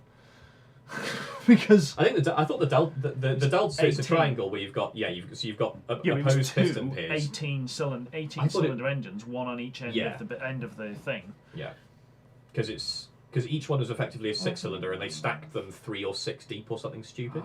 This is the power density on a Deltic though. There was so of all things, my brother was playing War Thunder a little while ago, and he's playing this little tiny boat, and it is absolutely wailing along in like the. So the Ferrari F136, which is what they use in the F430, is a 90-degree crank. Okay, yeah, that explains it. With a 180-degree flat plane. No, I know it wouldn't be a Deltic, Matthew, because like it's a triangle. You're describing not a triangle, a line. But it is a thing. It's being done. You effectively have to have a 2-stroke though, because you can't not with that attitude. Not with those physics. The Brits, when they built the Deltic, were on some crack, and even those guys were like, nah, gotta be a 2-stroke. Top tier crack. Yeah. I can't actually see what the. To be fair though, for all the fun I poke at some of the British designs, we've got a long way to go to beat Blom and Voss, which was a German aircraft company back in the World War II days, and Winged One right now is just going, oh my god, B&V. B&V made like asymmetric airplanes. Oh, those ones! Oh, they were off their face. Yeah. Yeah. Like a little while ago, me and some friends sat down and we just for a bit of fun, we opened up a Google image search for Blom and Voss, and none of their designs look reasonable. Just not one of them. And obviously it's the internet, right? The silly designs are going to float to the top because memes. Yeah. But like we scrolled and scrolled and scrolled. The math says it works. Yeah. I don't know why you build a V8 anything other than 90 degrees. Yeah, that. So yeah, it is to do with crank angles for even firing. Yeah. So I wonder if the VR gets away with 12 degrees. I don't think it's because it's not quite 12. Oh, VR is anything from like 7 to 15, and they kind it of. It feels like there has to be one angle though that actually has even firing or something. I have actually written, but not recorded, a tech time another tech time that I never sort of actually followed through on, all about the VR engine and how it came to be, because there was a massive section of time in the 70s and 80s up until the 90s where nobody made a VR engine. But the first one was made in the 1920s by Lancia and did incredible work. Of course it was Lancia. All the way through to the 70s. Then they went, oh, nah, not bothered anymore. But the best thing is, it sits like this. It's longitudinally mounted in the car. I think it's the Spider. I could be wrong. But it actually sits like this in the car. Oh, so one bank is yeah. almost flat. The other one sits at an almost normal angle. And then the other half of the engine bay is just empty. It's just nothing there. Gearbox and then stuff at the top. It's insane. But I need to actually make that video. It makes a lot of sense because, like, if you've got your engine leaning over that way, your exhaust comes out the bottom and straight out the car. Well, as it's Wingdon a straight said, shot from the exhaust. The 120-degree angle Yeah, is better in a you're- race yeah. car because the lowest point becomes your Yeah. exhaust port, whereas a flat, it's But- even lower. Yeah, but for a regular car, your intake is right up at the top. Like, your carburetor is right there up at the top where you can adjust it. So... McLaren. I've McLaren- never noticed that actually. Apparently, the Planes channel in Winged One's Discord server has sponsored by B&V as the Yeah. channel description. The McLaren Artura has the first ever production 120-degree V6. Would you like Which a is picture of interesting. the Blomman boss? Oh, just Yes. just for the hell of it, yeah. Yes, Let's put you should any definitely B&V put, you plane should up definitely on the, throw some yeah. of those up. Because why not? Meanwhile, I will try and get back into this. Yeah, that's not, as far as I remember, that's a not fairly even the normal craziest one. thing. Yeah, that's Oh, one of the really? more normal ones. Yeah, by B&V's. Yeah. Yeah. Oh, they had Um, some weird stuff. They had a plane that had wings that were swept, like the middle half near the fuselage of the wings was swept back, and then they swept forward again at the ends. And if I remember right, it's because that meant that they could use one spar. So you've got the fuselage there and a bunch of wing coming back, and then a bunch going forward. It's so they could run one spar all the way along. And but why? Oh, that'd be awesome, Wibble. Yeah, if Wibble can get hold of some billet that he can send to Aid, and then we can send him a load of measurements to make up an engine out of the VR. This is getting good at this point. I love this, like, We collab are bringing all around in the lots and community. lots of people Yeah. into this. This is cool. Yeah, that's Talking us into as- weight saving. We keep talking each other into weight saving in the car, and then we go, you know what? It's just easier to let it be heavy. Yeah, well, it's not Bugger it, even just throw heavy. more metal at it. I mean, It's a lot heavier than it could be, We like were- heavy relative to. Yeah, we were to make talking it at what one it should point be. about not taking off the transfer box on the gearbox because would be shorter drive shafts, and it would be more even drive shaft angles between one side to the other. But that transfer box weighs about the same as the difference between not polycarb, fiberglass versus steel bodywork. So we can go easier route down the steel bodywork, lose the transfer box, and effectively save the we've same, done nothing. We've not changed our weight in the slightest, but we have accelerated the amount. I mean, the project time. obviously, way Gordon Murray faster. would just say do both. Yes, but then Gordon Murray also has a much bigger development budget than us because Yeah. our development budget is Effectively, it rounds up to zero. yes, I think, yeah. No, because we have got patrons. Yes, good point. Yeah. Our development budget is somewhere in the region of about $80 a month, which is not, strictly speaking, competitive with that of Gordon Murray, Yeah. McLaren, I feel like- Ferrari, Audi, any of these people. Gordon Murray could open a GoFundMe for his next car, and he would have more money in 15 minutes than we will ever have through the entire duration of this whole project. What we need is Gordon Murray to sponsor us. Yeah, we just need a bit of. I would content. honestly, I would love for him to look at it and just be like, "That's quite impressive." So the thing is, there's a bit of me that's like, All I don't given. think I want Gordon Murray to ever know that our car exists, because Yes. on the one hand, don't get me wrong, I think he'd kind of get this whole. I think he'd get it. Just build something in your Yeah. driveway. That's kind of He'd neat. totally vibe on However- the idea of just make it and see what you can do, and I'm However- sure it'll be good. I feel like he would judge us Enough. incredibly harshly for some of the sacrifices we've made in the name of easy and simple fabrication. Now, it's not to say he's obsessed with weight, right? Because I've seen some of the other stuff that he's Yeah. made outside of supercars. He's made that weird little off-road buggy thing that ships flat pack. There's a whole bunch of like genuinely a more incredible. modern, Willis Jeep, because the Willis Jeep Kind used to of, ship in yeah. a crate, Yeah, and it had So, three like- wheels tucked around it and one in Yeah. the back because it all just packed in nicely together. Like, But- that but- was some good work. there's another opinion he has actually, which is that you can't call yourself a car designer unless you can draw. I'm like, well, that's us just out. Yeah, We're screwed. I can draw 1 out of 10 times. And even then, What? I've tried to draw things and just gone, that's garbage, and it just crumpled up, thrown it away, and then I'll go back to it days or weeks later and go, I'll just try it with a different thing, and it won't work. And a couple of more iterations, without even being iterations, because they just get thrown away. I'm like, oh yeah, that's actually what I was trying to get to. I can do technical drawings as well, like that's fine, but bona fide creativity in drawing with a pencil, tricky. I mean, it's even worse with a mouse instead of a pencil. I struggle to draw when I've got a computer like that lets me undo all my mistakes, and there are many. Yeah. I had a mate who was really, really good at drawing with a mouse. How? And I never understood how he didn't could secretly do it. have like a trackpad or not Nope. trackpad. Nope. You know, the drawing the This tablets. was 1996. he also had an Amiga at one point as well, a 1200, which was. I was about to say, well, the greatest. Amiga supported mice. I'm like, well, obviously it did. Yeah. You just told me about him Yes. using a mouse. Yeah, but he actually did most of his stuff when he got his PC. I think it would be like late 96, 97, something like that when he got PC. Yeah, he was just really good. That wasn't even Photoshop. That was Paint Shop Pro. Not to say that Photoshop didn't exist. It's just we were at school, so we were poor. Corel Draw. Yeah. Oh yeah. I still have my copy of CorelDRAW 7, which I think we got when we were in America in 1998 because it was significantly cheaper because the dollar was doing badly against the pound than over here, and I probably used it at least 4 times. For some terrible schoolwork, and that was about it. Just still reading chat. Have we Yeah. seen the Retro Power Escort? No, I haven't. No, I have no no. idea. Yoda, could you do us a favour and grab the Retro Power Escort, please? Yeah. Vision Mixer, please. Yes. Can you mix us some visions from the intermegs? I mean, it's not the easiest thing in the world. What am I looking So, at? the Retro Power Escort. Yeah, I was going to plug you a mouse in. Retro Power being one word. Then I kind of forgot. So, Wibble's talking about the Jaguar having like some kind Sorry, of... I've just spotted Aid coming. I'll speak to Gordon for you. Yeah. Thanks, Aid. You drop us in a good backphone word. him in like... Yeah. Wibble talking about how Jaguar had... I'm not going to call it Skunkworks team.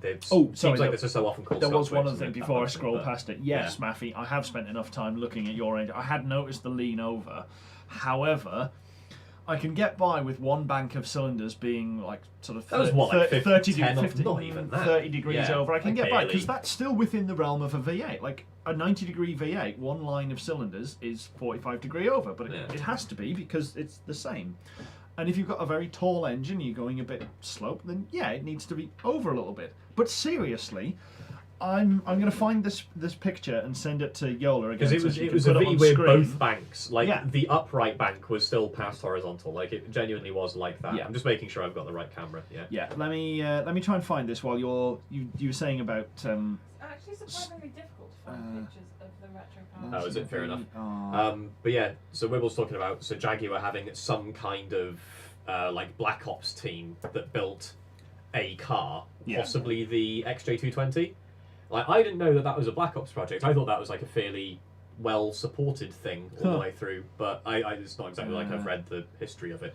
Right. So it's quite cool. But But that's one, actually, which is good enough. I'm going to send it to Yolanda, and again she can. I always love every time I hear of a car company doing something like that, where just a couple of engineers, they scrape together some spare time and some spare parts or something. The whole Golf GTI I was going to say, yeah, basically some people in a shed down the bottom end of the factory, and they just kind of cobbled a thing together that spawned an entire. Are you ready? I love that sort of story. Are we ready? Mm-hmm. Oh, Yeah. so that's how that's the way over. Yeah, that's how the VR. That's a 45-degree centre line. Yes, exactly. Yeah, that's how the VR4 sits in the Lancia. Yeah. It is so far, but bear in mind that the crankshaft goes down the middle of the car. Yeah. The crankshaft is in line with the gearbox, in line with the drive shaft, and it goes all the way down the bloody middle. hope so. It is just all falling over to one side. It's. But I mean, like, from a packaging point of view, I'm looking at that and I'm like, I get it. Oh yeah, I get it. Because there's nothing else after it further outboard. Like, you can send the engine over and your exhaust then fits like in its vertical shadow. If you have a quick look at Yolanda for the Lancia VR4, you'll find another picture to bring up. I'm trying to remember the name of it, which is, I mean, frustrating. I'll be honest, I'm not getting much CAD done. You're gonna have to, because I'm gonna have to nip to the loo in a second. Okay, then I can start doing it. But then we'll be in the awkward spot where, because I'll be thinking about the cat, Yes. I won't be able to talk. So Fulvia. It was the Fulvia. That was the it. Fulvia was so yeah. So yeah, Yolanda will hopefully be able to bring up a picture that must of be the one of its Fulvia. last applications. It was. Right. That was so they finished doing that. The Lancia V4 engine went from the 1920s to 1970s unbroken production. Unfortunately, this is all the information that I have in that video that I've done.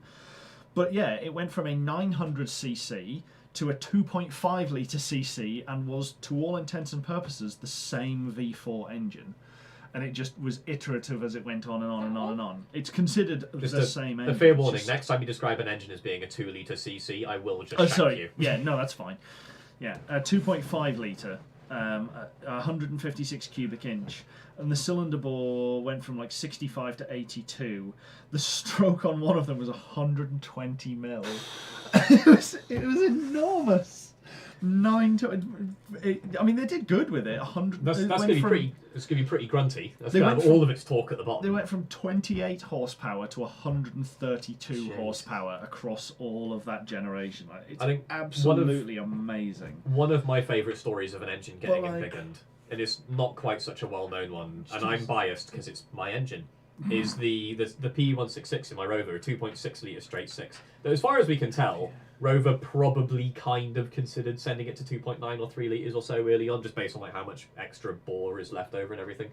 That was based on the Triumph Dolomite Sprint engine, which Ada's already, we've already gone over that in our SD1 video a while back. Yeah, we And probably if I do remember need to right- do some standalones on some of those. If I remember right, that started out life at about not much over a litre. It was something like a 1200cc engine or something like that, as in its old 4-pot incarnation in Triumph land. I want to say it was 13 actually, but I don't know why. Either way, it sticks in my head for yeah. some reason. I I would imagine the bigger, sportier versions probably would have been the 1600s potentially earlier on. And yeah, over the years it crept up and up and up in the Triumph as a straight 4, and then BL got their hands on it and go, oh, what if it had 2 more cylinders?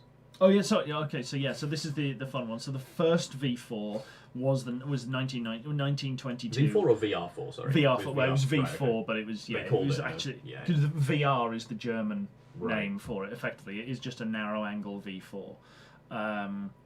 VR, from what I remember, basically just means V in line in German. Near enough, in English it could be V-row, which Yeah, exactly. kind of still works. So the Lambda had it in 1922, and it was a 20-degree narrow angle with a 120 millimeter stroke. That doesn't 4.72 inches. We've got that's from there to Yeah, give me a there. second.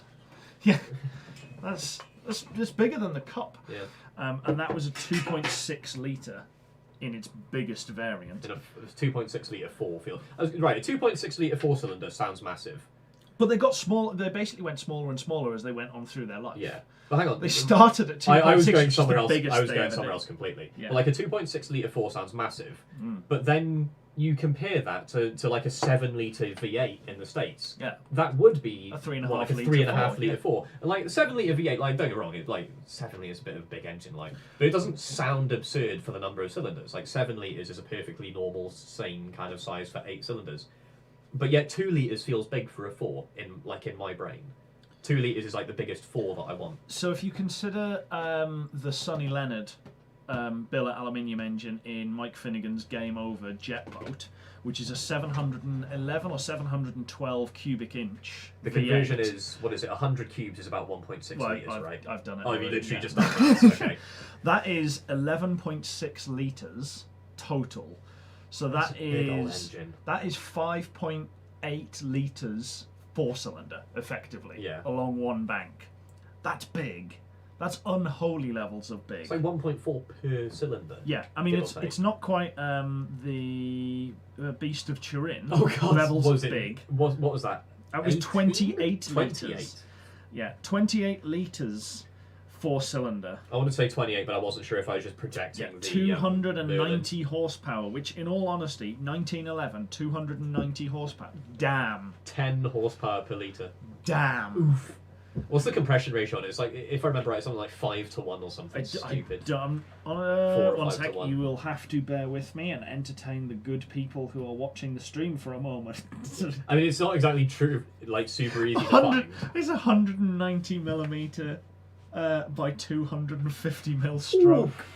There's a 10-inch. I mean, I've seen the pistons. I should probably put my head in. No, you can. I've seen the pistons. They are literally like a paint tin bucket. They are absolutely enormous. Yeah, it's just monster. It's 1,700 cubic inches. That's quite a lot. Oh yeah, it was 4 valves per cylinder, but only 3 valves per cylinder in the airship version. Welcome to Adrian Reed's Silly Things from Wikipedia.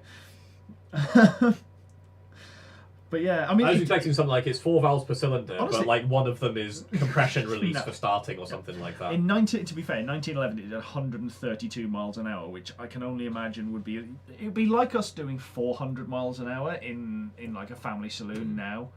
It's just an unholy amount of speed for something like that. You can't even comprehend. I can comprehend hypercars doing 300 miles. Like, somebody can obviously do it. It will happen. But doing 130 miles an hour when you're still under the impression, bearing in mind, prior to that, not long before this, in about 1890, it was considered that 30 miles an hour on a steam train was so fast you wouldn't be able to breathe. Doing 130 miles an hour in a car that's open top, has no windscreen or anything, that's an unholy amount of speed for that. I just, no. It's absolutely insane. But yeah, I do love the Beast of Turin, and the fact that it doesn't really have any headers. It just spits fire down the Directly bodywork out, yeah. and just burns the bodywork. It's like, oh, we took it for a drive, torched the paintwork. What are you gonna do? Laugh every single step of the way because it's amazing.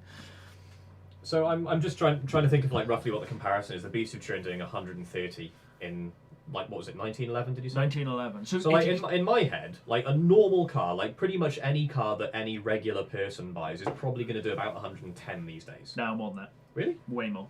I mean, bear in mind, a lot of people have super minis, so like I am genuinely talking about like. Even the Up is good for 110. Ooh. Yeah. Is it? Hang on. Is it the Up or the Fox that's the really, really cheap, nasty one? The Fox was the cheaper. So they had the Lupo, which was expensive to Yeah. build. They then made the Fox, which was built in Brazil and was very cheap, and everyone Right, because it's. But it's a VW. Yeah, the Fox. We'd like better quality. Sam than was in a this. Fox at 70 and it was deeply unhappy. But Yes. the Up, he was. I can't remember. I can never remember which way round it was. One of them was horrible at 70 and wouldn't go faster. Yes. The other one was quite happy at 90. So, yeah, I don't know, 115, 120, whatever. Anyway. Yeah. You're looking at like the very fastest hypercars. The Chiron's knocking on the door of 300 limited by tyres. The Chiron is Koenigsegg claiming 300. Koenigsegg claiming near enough 300. The not the Shelby. What's his name? I know the one you mean. Hennessy? Hennessy, thank Hennessy you. The Venom, Hennessy is yeah. claiming 300. Oh, sorry, Again, not the Venom anymore, is it? most So, of those are limited by the tyre. tyres Yeah. more than anything. It's not So- power related. So we're looking at, like, give or take 2.5-ish times the speed of like a completely normal, boring everyday car. Yeah. Like almost anyone can buy a car that will do 140, 150. Yeah. If you just buy an older fast car rather than a new one. Well, but like look at everyone has 120 mile an hour cars near enough now. Yeah. And so we're looking at 2.5 times the speed difference. Second hand, you can buy 150 mile an hour cars for £1,000 or less. That's the point. Yeah. Right. So 1911. How fast? I know I don't know how fast an everyday car would have been in 1911. I can tell you because massive car nerd. Yeah. And having done a number of presentations Yeah. like this at school when I was sub 10. So like, what was an everyday car? An everyday speed in 1910s for something like that, you'd be talking about maybe 20. Really?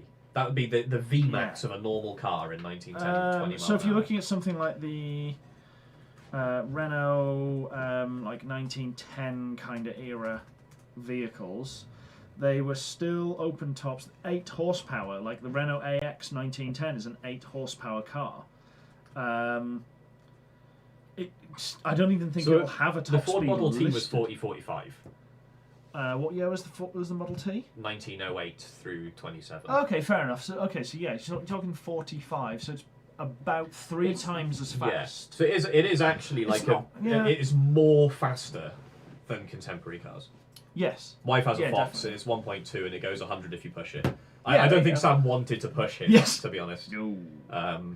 No. But I feel like the Fox being one of the I'm sorry for picking on VW, it just happens to be a car that I have a vague amount. It happens to be a car that we have a lot of knowledge in the room about. Hello. But yeah, sorry to pick on the Fox, but like I'm willing to accept like that 100 mile an hour is not like equivalent anymore. The Beast of Turin is a land speed record prototype. Yeah, definitely. There is that. As well, absolutely. Actually. Yeah, totally. I guess a fairer comparison would be to Bloodhound. Yes, or Bloodhound or something like that. Yeah.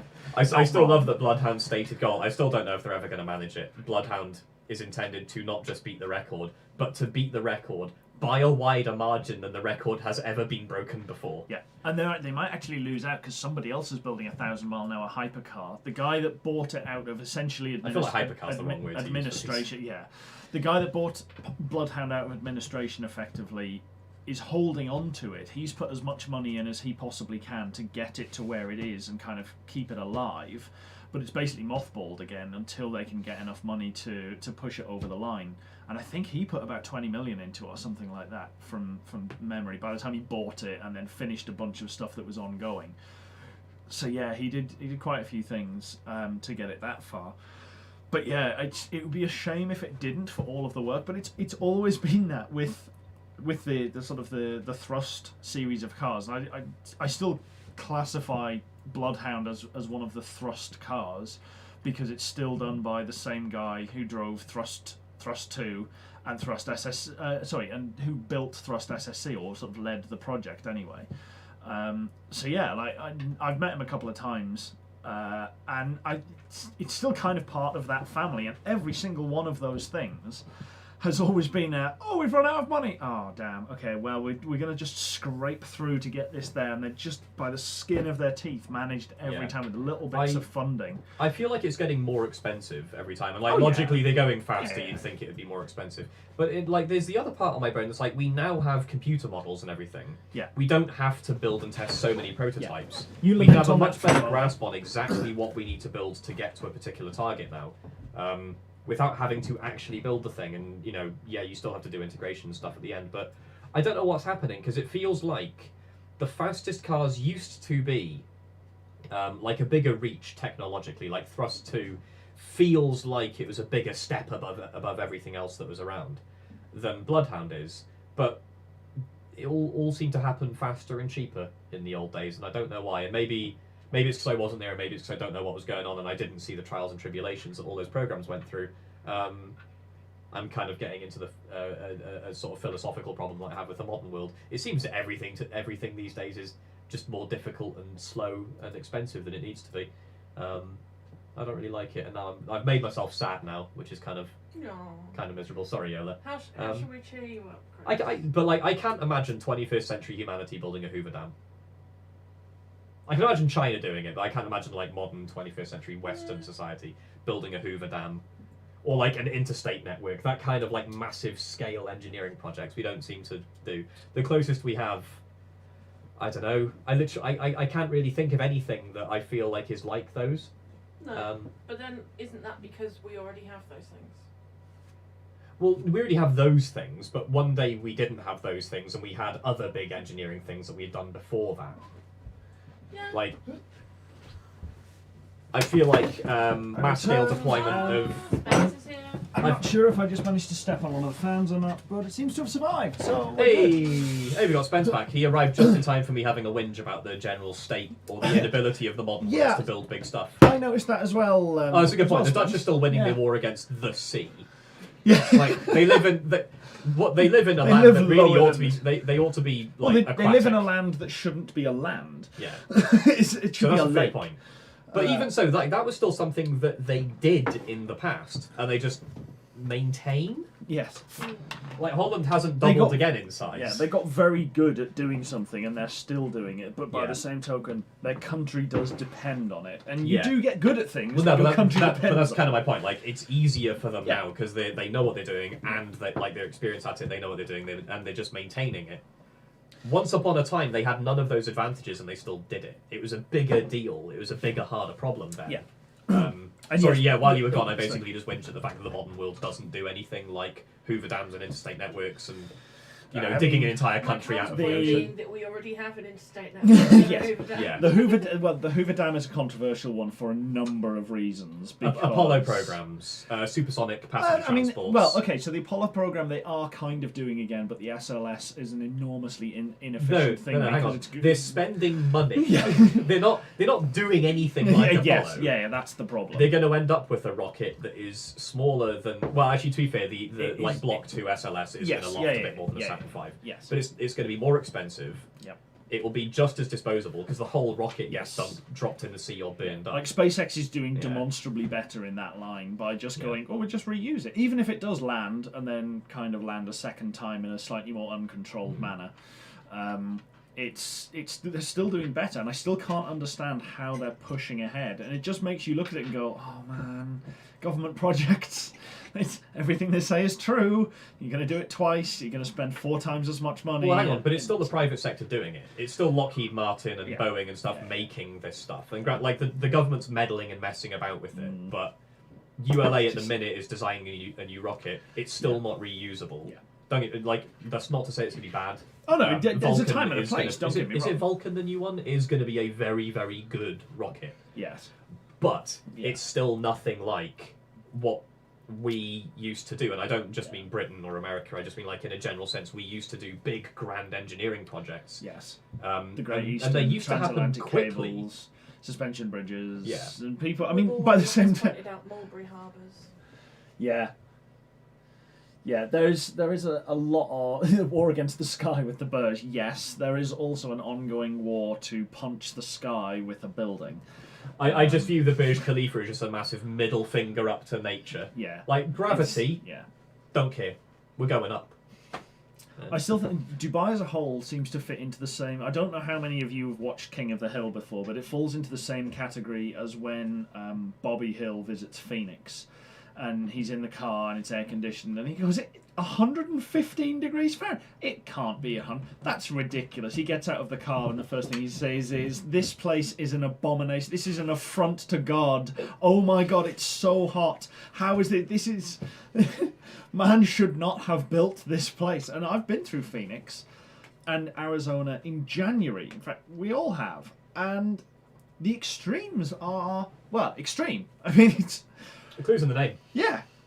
It's What was I actually doing with this model? What, by the you way? were- Now that I've fixed that dimension. We fixed that dimension, so we need Sorry, to just trim massively off. cut in. So to we what need you to were trim saying off there. from the middle of this bolt hole to Done the that. middle of this bolt hole, Got so that. that they sit. I mean, ignore because- that I still have a full tube coming up there. Yeah, and yeah, the rest that's of it only goes up to that point. Because we can pinch down on the two with a washer, Yeah, and that'll yeah. hold those in place fine. Those will go in. The next bit you need to work around is the sectioning this so that it sits higher up, so that it sort of. Sorry, you very, were very saying- suddenly gone back to designing the fan shroud. Yeah, actually, it's funny. You turned up at exactly the right moment to watch us actually do work. Yeah. Yes. So it needs to basically clear that central section Yeah. somehow. So, I get right now I've got it dead up to the centre line of the bolts. Yeah. Obviously, I still need to knock off another 1/4 inch to clear Yep. both, like Mhm. 1/4 Yeah. inch off of each of them to clear the 1/2 inch Yeah. box that runs down the centre. Yeah, yeah. The only catch is we're going to have to modify something here because I can't go up to the bolt hole and have something hold this whole sandwich down Yes. if this crossbar is in the way, just because there's no room under it for me to get a layer of, like, if I get like a layer of print in, the pip's you in the mean? way, sorry. You put the pip on the bottom, on the other corner. Ta. Yeah. Throw to two. So, like, in theory, I could tell it to print like a layer thick and go under there, but there'll be no strength in it, it'll just fall off. Yeah. So I can't go underneath Because that's that below your becomes the face. new Yeah, bottom yeah, of the print, yeah, and that's the problem. yeah. Well, actually, in theory, I could, but I'd have to, the amount of extra support that Yeah, I'd yeah. have to print, like, Yeah. it is doable, but I'd prefer not to. Yeah, it's a waste. And what I'm kind of coming on to at the minute is I actually might just put a little tang up this side here, and we just bolt through the pair of them. Yeah. So you've got the two fan shrouds here, just have a little flange that comes off the side, and you bolt. Yeah. Which I was going to say, because it's going to be a taller flange anyway, you could mould into the back a space to sink in a nut. Yeah. Like a hexagonal space for a nut to drop into, and then you just have a little thing that bolts into this, like through there the same way this does, and then just attaches onto the two sides, like that. Yeah. And you just have this as a captive thing. Or you could put a bolt through, but it'd be easier to have a captive nut that you just screw into. Yeah.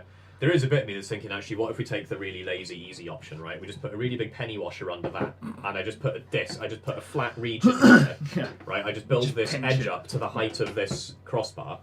So we've got plastic up there, and we just have the penny washer just sit down and just sit over both end corners of both of these pieces. It's not bad. Because then nothing layers over anything else. I don't have to build over or under this centre bar. I wouldn't do it as a penny wire. I'd have a little brace that goes over, but yes, ostensibly it would do exactly that. Having it just built up flat to match with the edge of that is perfectly fine by me. Yeah. I mean, you're almost there by the time you get 6mm into the cut from there. Yeah. Certainly at this point, you're already higher than it anyway. Yeah.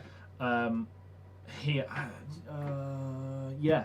I'd probably just go with that, at least for another test print, if nothing else, to make sure that we can get things around. That's certainly a perfectly reasonable way to do it. Yeah. And you just have them held in bolt, and then just pinch down in the middle. Because it's not like it's going to fall out. Yeah, exactly. That's going to locate it and stop everywhere, it, and that's just stopping it flat. Yeah, I think that's probably the best way. Yeah. And we print one of those out, and then next week we'll have a play around with this again and see what it does. Cool. But yeah, I think that's... If you want to try and put that in, because actually you don't want, well no, you do want you don't want a 1/4 of an inch across, but you don't want a 1/4 of an inch high, because it's sunk down. Because it's not it's not actually a 1/4 of an inch thick off the face. Yeah, because it's sunk down in the back. So Spencer's asking how you're getting on with the V6. We've done nothing with the VR6, mate. Absolutely nothing. 9mm. However, the new crank and rods should be coming along soon. I've basically been dragging my feet because I've been trying to make space in order to be able to take all of the engine stuff and the the subframe off the Golf and everything out of the front end and do some really good clean-up work and a couple of other bits and pieces on it. And keep flipping. And that's why I've been dragging my feet on it, because I wanted the Thunderbird more back together to make more room, both in the garage for doing the engine teardown, because really we need the 20-valve turbo needs to be in the chassis so that that's out of the way. So we need to put that back together now. Having gone, I'm going to make loads of space and make sure we can do the Golf. I immediately dismantled the chassis and took everything off, which ate up all of my space. That wasn't smart. The Thunderbird was still in pieces and had parts being painted and cleaned and sanded and all sorts everywhere, ready to go back on. But most of those are bolted back on.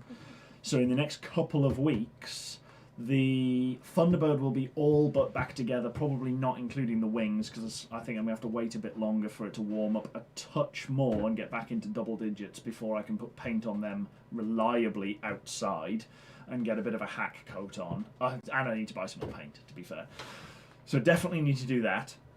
And then if it's just the bonnet and the wings, that's a lot of space back, but then the chassis goes back together with the engine, the suspension, the wheels, which gives back a huge amount of space, and the Golf engine can just explode across the garage and it'll be fine. And then we'll forget how it goes back together, exactly like with the Thunderbird after we spent 3 hours scrabbling around looking for half a dozen bolts, 2 of which I found in the gravel next to the Thunderbird, and after literally spending an hour looking for them, I went, oh, there's 2 bolts down there. I'm stupid. I deleted the wrong bolt holes from the model. I feel like there's a new T-shirt design in Aid's most recent comment. Penny washers are a slippery slope to sloppiness in design. Oh no, we're way down that slippery slope already. Yeah. Penny washers are the gateway to close enough, right? The whole car is close enough, Yes. right? I mean, yeah. It's like, we'll just weld in a filler plate. Yeah, here. we'll just fill that up with weld. It'll be okay. Oh look, it's harder. Yeah. It's taking something. Yes. Yeah, glue them all together and then make a brace. It'll be fine. But yeah, so I think that's where the Golf is going to be. All being well, the Golf or the Thunderbird would be nice to have back on track. Literally, the Golf would be nice to have on track kind of May, June when the track days start opening up again. That would be nice. I don't think the track days when they were running last year were doing pretty well at social distancing. They had fewer people. Everybody sort of stayed with their cars. They weren't big mingling groups. They did it pretty well, all things considered, as well as could have been done. So hopefully they can continue doing that reasonably well while they're rolling out the rest of the vaccine. That'll be nice, and we can get back on track some, because in 3.5 years almost, what do we mean, March, October, yeah, coming up 3.5 years of PedalBox, we have never been on track. Well, no, we've been on track, but not for the show. We've managed one track day in R2. Yes, that was before we started the show. Was it actually? Yeah, we filmed it, but we never did it, and we did film some bits at the Nürburgring, and we never put it into a show. Was you hanging out the back of the car? I was not on the ring. No, I've done. That would be irresponsible. That would be yes. I have taken. Yeah, we have been to the Nürburgring a couple of times, and we've attempted to make a video a couple of times, and inevitably we have failed to take video, or we failed to get something else. Or actually, one problem or another has just not turned out particularly well, which is a bit of a shame. So I'm determined the next time I go to the Nürburgring, I'm making a video. Don't tell them that; they'll want money off me. And I definitely want to do a few track days in the UK. Croft would be really good to get up to, obviously, because Decimal Tenths guys are up there, so we can hopefully see the Furious Frog in action. I'm looking at you, Spenny. Yeah, and we take the SD1 up and get that dynoed at DT as well. That would be cool. See what it's actually making. Also, we get Thunderbird back together and we just wallow around, and then no one can overtake us because we're the width of the track. What are you going to do? I would love to send the T-Bird around a track. Yeah, I mean, as much as that's possible. I absolutely want to take it to the Nürburgring. However, Landau is the wrong circuit for it, which is why Landau, I desperately wanted to go around Landau. Yeah, Landau would be an entertaining one to watch because it would just be rolling from side to side consistently through the whole thing. And Landau, for anyone who doesn't know, is a very short. It's like a 1 mile long sprint course. Yeah, really, really hard on brakes. It's a good one. It's 1 minute and change lap, basically. 1 minute and a couple of seconds. Yeah, it's 1 minute and a few seconds.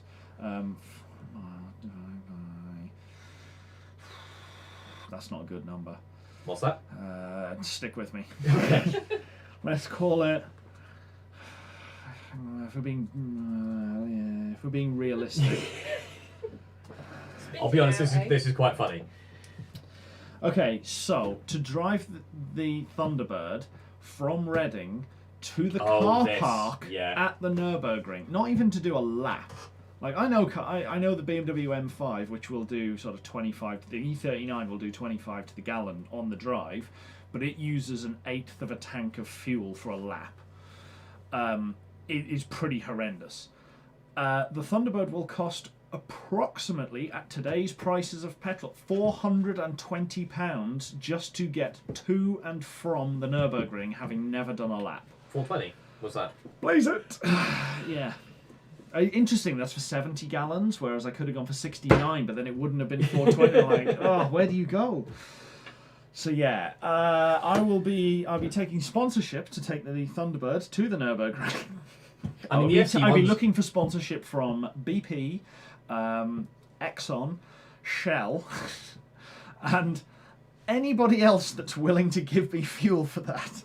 Because damn, that's not a fun number. Yeah, I have opinions on the energy industry, but I think actually for a Nürburgring trip in a T-Bird, I would accept dirty oil industry money. Yeah, no, I would accept twice as much as we need, and they have to give us enough to make it, and then they have to use the same amount again in renewables or planting trees or something like that. They have to offset my carbon damage from stupidity in order to help me out, and I'm okay with that. Like, I'm not one for just screw the planet, it'll be fine. No. I like oil. I'd like to keep as much oil around as possible so that I can keep driving my petrol cars that Honestly, I care about. Yeah, the sooner we can get like mass scale Yeah. electrification of like most Yeah. people's cars, the more Dailies- petrol's left over for Yes. weirdos like us Yeah. and you. Dailies need to be EV. That's absolutely fine. It can be hilarious. They can be really stupid things like the Taken, which is EV and insane. And that's perfectly fine. But I still want enough fuel to run, which you're going to need a lot of fuel. I still want enough fuel for my Thunderbirds. And, Thunderbirds. well, why not? I mean, if you're the only thing left on the road, why have just one? Yeah, fair enough. I did actually find a Ford Country Squire wagon with the Ooh, 390, nice. the same era. It was another 66. It had the same FE 390 as is in the Thunderbird. So obviously I have spare parts for it at that point. You've got to catch up on chat at some point, by the way. Okay. And it was already in the UK. It's already been registered. It was there, and it was just over $4,500. And I looked at it and went, would I swap? I would swap the Thunderbird for that. But the Thunderbird is not in a condition to be swapped for anything, which is a shame. And there's nowhere I have $4,500 disposable to just go, yes, let me have another big American super barge, because it was the 9-seater with the dual side rows in the back. Not even a rear-facing bench seat, but 2 side rows that pop up in. Oh, it would have been glorious. Absolutely barge-tastic. Yeah. Nothing handles like a hire car ride. Yeah, do you have enough credit score to afford the mortgage for the fuel drive to the T-Bird to the Ring? I do have a particularly good credit score at the moment. However, as I am self-employed, they look at me and go, prove it! Nope. And yeah, I can't prove it. So that kind of ruins it. Exxon absolutely already should be sponsoring the Gulf. Here's a fun one that I discovered the other day, speaking of Exxon and oil slicks. The Exxon Valdez, named for the Valdez region near Alaska, that it ruined. It was literally named Valdez, and then it ruined the Valdez area when it was an oil slick, and then it was banned from that area, and it went into the Mediterranean, and it was called the Exxon Mediterranean, and it did service there, and then the European Union very sensibly went, no more single-hull oil tankers or bulk carriers, thank you very much, and it was exiled into the Far East. And it changed hands, I think, 3 times after Exxon Mediterranean into its final name. And when it was scrapped in like the early 2000s, it was called the Oriental Happiness. And I have to believe that at some point that was just a terrible translation error, but somehow it happened. And yeah, the Exxon Valdez became the Oriental Happiness when it was scrapped. And I do love some of the names. that's just, I could not believe it. I was like, that is amazing.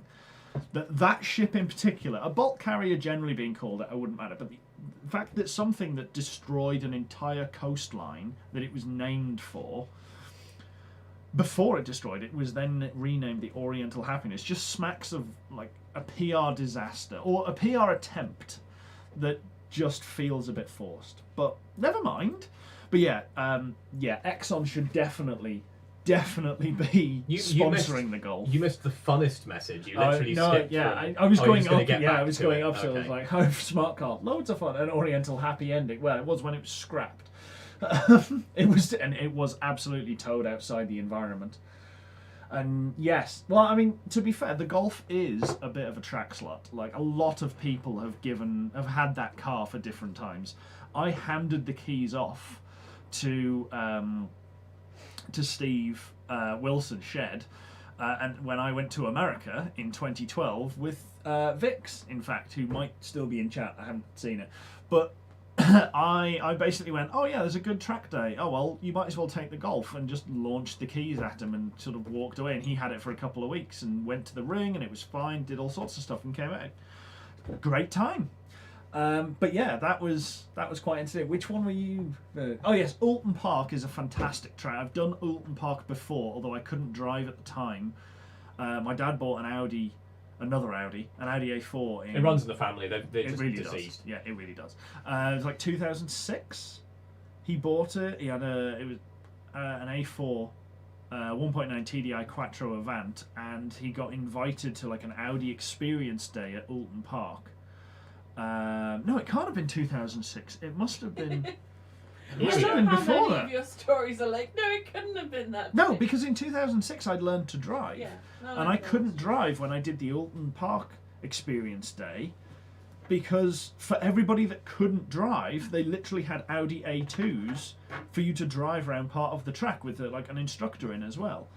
Audi A2 for the win. Yeah, and so I passed my test in 2003. Lol, old. So that must have been 2002, and he definitely didn't have the A4 then. Anyway, we went to Alton Park for one, and we went to Millbrook Proving Ground for another one. And they were both, I think Millbrook Proving Ground must have been afterwards, but the Alton Park one was a really good track. I enjoyed that a lot. There's Vix. Hello. Yeah, I'm actually going to have to properly scroll up to see what it was that Chris was trying to direct me to. No, you don't. It's literally on there. Is it still? It's Workshop. Aids Workshop hiring a smart car and spanking it around. Oh yeah, Blackhouse, yeah, so- definitely, yeah. Nothing revs like a rental. Like that's yeah, absolutely. So yeah, yeah, Dave, you fast show ask, you ain't heard me, right?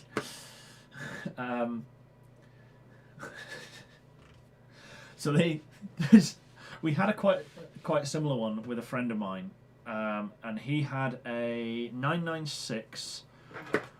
Was it yeah, it was a 996 Porsche with the fried egg headlamps, Carrera 4, and we were. By the about way, sorry, real quick 3 one. I weeks- love how yeah. cheap those are at the minute. Yes, we were about 3 or 4 weeks before going to the ring. Actually, this was before I didn't go on this particular trip, but I knew the guys at this point who were on this one, and he had this Carrera 4, and somebody basically came out of a T-junction, just T-boned it, coming onto the main road. He was driving by, and they just slammed into it and wrecked passenger door, rear passenger quarter, one of the alloys, bunch of other stuff. So it was like, oh well, it'll just go in for bodywork.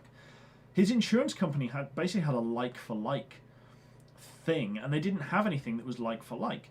So they had to buy a 997, I think, at that point, because it had just come out. It was either a brand new 997 or it must have been a brand new 997 Carrera 2 to give him as a hire car for like 3 weeks, because of the insurance company's policy of like for like hires or very similar hires. So they sourced him one, and this was fine. But he had this ring trip coming up, and they went, oh yeah, there's been a couple of problems. We're going to get your car back to you next week. And we went, that's not good enough. I've got a driving holiday booked going around Europe. No mention of the Nürburgring in the discussion. Weird that. And I need my car. I have to have my car. It's my touring car. I need my car to go on the thing. Unless you're going to allow me to just take the Carrera 2 with me. And they went, and they ummed and ahed and talked to somebody. And they went, oh yes, that's fine. You can just take the Carrera 2. Don't worry about it. Just bring it back. Oh well, I'm away for a week. Yeah, not a problem. Just keep it and just bring it back to us the following day when you get back. So he took a brand new 997 Carrera 2 to the ring as a hire car and spanked it around, and when he gave it back to them, it needed new discs, new pads, new tyres. It had been run in, at least, before he got it, and there was like a good drive over there. But it probably needed an oil change as well at that point, brake fluids, it needed fully going through, and all the consumables needed redoing. And it got stuck in the overflow car park in the mud, in the rain, and when they were trying to give it traction, they managed to cave one of the rear wings in, and it just went and popped. So it had a massive dent, like skull-sized dent in the top of the rear wing.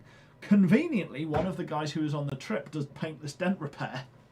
So when they arrived back on the ferry, the morning before they had to give the car back at 1 o'clock in the morning, they were doing PDR on his driveway, trying to get this massive dent out, and it went, popped, came back out, and they never commented on it. He got his car back and all was fine. But yeah, nothing revs like a rental, and that 997 was definitely put away wet. Yeah, definitely, and a little dented, maybe. Probably in not quite as good condition as it originally was given to him in, but they screwed him around, and it was all on the other lady's insurance who went into the side of him anyway, so his insurance didn't care. He was just like, yeah, it's fine, just keep it longer, because they just billed it through, and yeah, damn.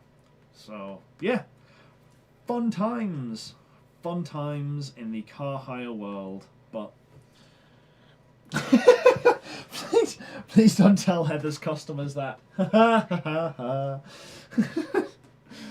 Oh. Sorry, not sorry.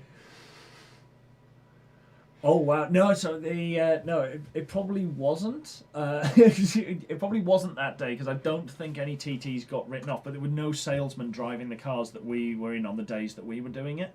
It was all professional drivers who would take you round and then give you a couple of coaching laps round, and then you'd swap, or they would do a couple of laps to show you, and then swap, and then coach you around for a couple of laps, and. Officially, you weren't allowed to go above 100 miles an hour, but some of the instructors deliberately sandbagged to give a good deal of space ahead of them. And then they would go, oh no, we need to catch up to the rest of it. Put your foot down. And just haul ass down some of the straights. So, yeah, I don't think it would have been that. But yeah, I bet that's super embarrassing when your salesman writes off one of your cars trying to show off how good it is. It's like there's another guy on YouTube, Gearhead Daily. He does a load of videos, and he got banned from a BMW dealership when he went in to look at cars with his mum, because he's driven race cars, and one of the salesmen was enthusiastically telling him how good the Z3 was. Oh, it's really powerful. It's really like, okay. He's looking at the specs, like 8 seconds to 60. It's not that fast, all things considered. And the guy's really labouring on how quick this car is. Sure. Oh, you should take it out for a drive, and really like egging him on. And he's kind of trying to not throw it too hard around. The story's on VinWiki if you want to go and look at it. How I got banned from a BMW dealership for life or something. I'll see if I can find it and link it if I remember to go through this video all the way and put it in. And the long and the short of it is, coming across a junction after the salesman has egged him on for the better part of 10 minutes to try and get the back end to step out because of all of the power, he just goes, okay, screw it, and plants it off the line, slides it all of the way through an intersection, corrects it nicely, and continues on. And the salesman just goes, this test drive is over. We're going back to the dealership. Makes him park up, goes inside, and tells him in no uncertain comments, are you buying a car or not? Because if you're not, get out. And funnily enough, they didn't buy a car from that dealership for his mom. It's just like, you egged somebody on to try and experience everything that the car could give him, and when he did, you were so scared you kicked him out of the dealership without a sale. Like, well done. But yeah, Gearhead Daily is another good channel to follow. He's been doing a lot of woodwork and converting his garage. He's got a big, I think he's got a Z06 Corvette, thinking about it. But he's done quite a few. He had an SLC, which the super light little sort of two-door thing. He put all sorts of different engines in. I think his was an LS. Tavarish had one very briefly on his channel that he was going to build up and do some interesting stuff and put a rotary engine in it. Or it had a rotary engine in. The rotary engine was going to go into the 308 that was Hoovies that burned to the ground. But the SLC had been crashed and there was so much damage. It wasn't just like some of the removable pieces had broken. The actual cockpit had delaminated in places and shattered parts of it. It was just a mess. So he had to kind of abandon that project, which is a bit of a shame because that would have been an entertaining one. But yeah, his SLC was apparently quite entertaining. I can't remember why he got rid of it now. I mean, he does live in, I think, Minnesota, so snow is a factor. Like, snow is a pretty serious factor up there. And when you have something with, I don't know, 300 or 400 horsepower, rear-wheel drive, no traction control, and is this far off the ground, you're basically just a very expensive fiberglass snowplow, which isn't that helpful. So, yeah. I do wonder if Sam ever had the 86 up for a test drive actually when he was buying that. This isn't that's alright, put your foot down, so we did. A bit of lift off oversteer, that's a great way. So when Sam had his I don't remember him telling any stories about the test drive of the 86. I imagine there must have been one. There's no way he just bought it without having driven it at all. No. We should put him on a story time if he's got a good one. I'm not sure he has, to be honest. Like, it's not like he ever got to take it to a track day or anything. I mean, so. If nothing else, Age should clearly come and tell his I scared a salesman on it. Yeah.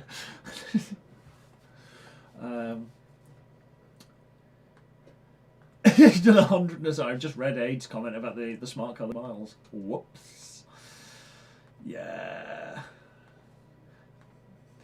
Oh, and you gave him hassle because the tyres and brakes were shot. Well, I mean, If they just took better care of the car. if they just took better care of the car and didn't let hooligans drive them, right? It would be fine, absolutely fine.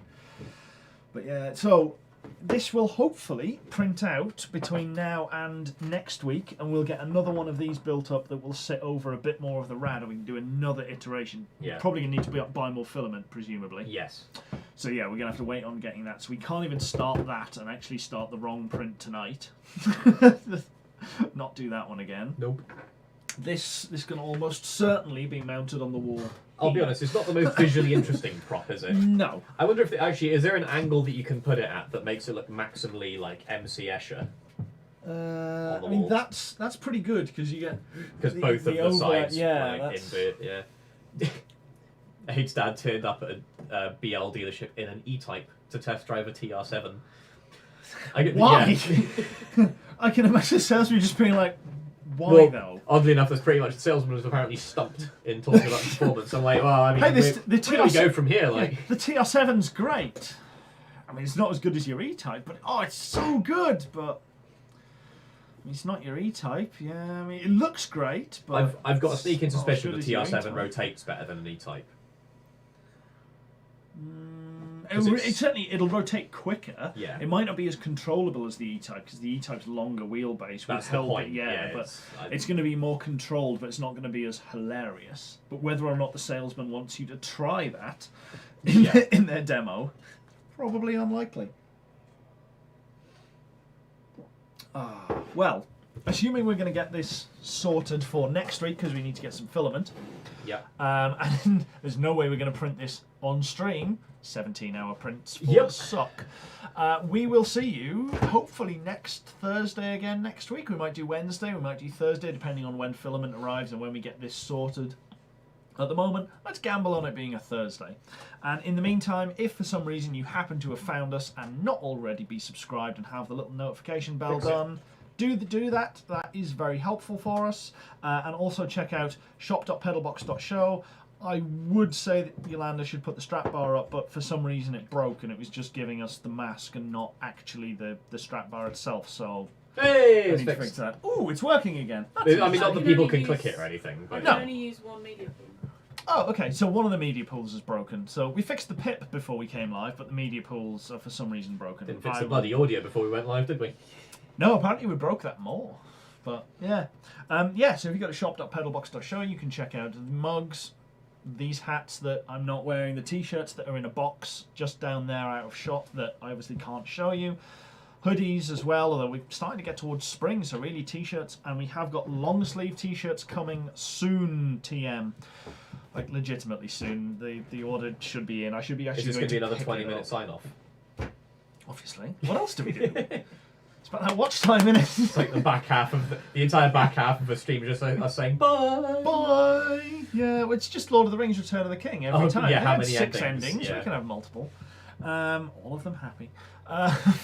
So there's that. If you want to support us directly, you can go to patreon.com/pedalboxshow, which would be really great as well. You can get into our Discord where we chat, and I think you put a picture up earlier of like this when it was done after the epic print that we were both convinced like it's going to fail. Yeah. It's going to fail. I was like, it's fine as long as we just get the bolt holes and that's enough. And if all we get is a circle, that's enough. I'll be honest, If it I was fails hoping to some get more other out of way- it. I genuinely hoped to get more out of it. It hadn't occurred to me how far off it was on this axis and it would clash with so much stuff down this side. Yeah. Like that was Yeah. schoolboy. Yeah.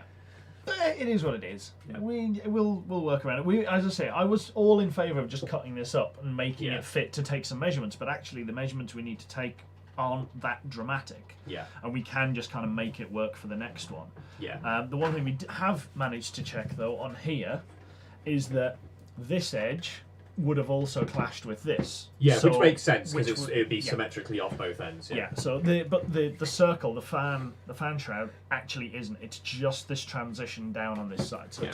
it's proved its worth already, and it will make a lovely ornament, probably backlit at some point somewhere with Sam's tire and my broken sump. It's not wrong. It did do its job.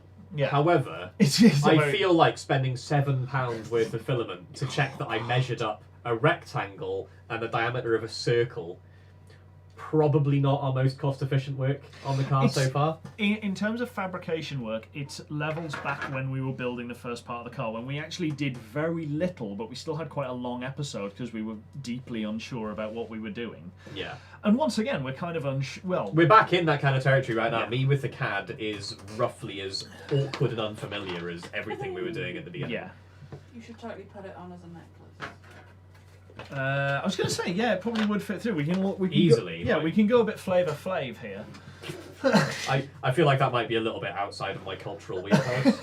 A little bit appropriative. Yeah. No, it's only appropriate if we start quoting Lil Jon. What? Need more pimp cups. We'll just put some jewel. Just bejewel one of these. It'll be fine. I'll quit. I wouldn't blame you. I'm not going to bejazzle one of these for the car. Notice that was bejazzle, not the fan shroud of... Yeah. The fan shroud of shame. Yeah, every time Chris makes a mistake printing this, he's going to wear the fan shroud of shame. What's going to happen, right, is next time we're streaming, I'm going to go, I've made FreeCAD unhappy.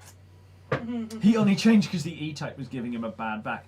To be fair, a friend of my dad had an E-Type for a very short period of time, and he was deeply, deeply unsatisfied with it. It didn't handle how he expected. It wasn't as fast as how he expected, and he gave it back in less than 4 weeks and got his money back. Sorry, I wasn't listening. What car was this? E-Type. Oh, how is an E-Type not as fast as someone expected? Well, they claimed it would do 150 mile an hour, and he topped it out at 135 or something on the A1. That's pretty poor, to be fair. Yeah, and it was famously not able to do the 150 that they posted. Yeah. That all the journos said that it could, because the one the journos got had been extra fettled with, but was nowhere near reliable enough. The ride was bad. The brakes weren't particularly good. The handling was off. The steering was a bit washy, and I think it had legitimately been put together badly, because he did get it second hand, not directly from a dealer. Yeah.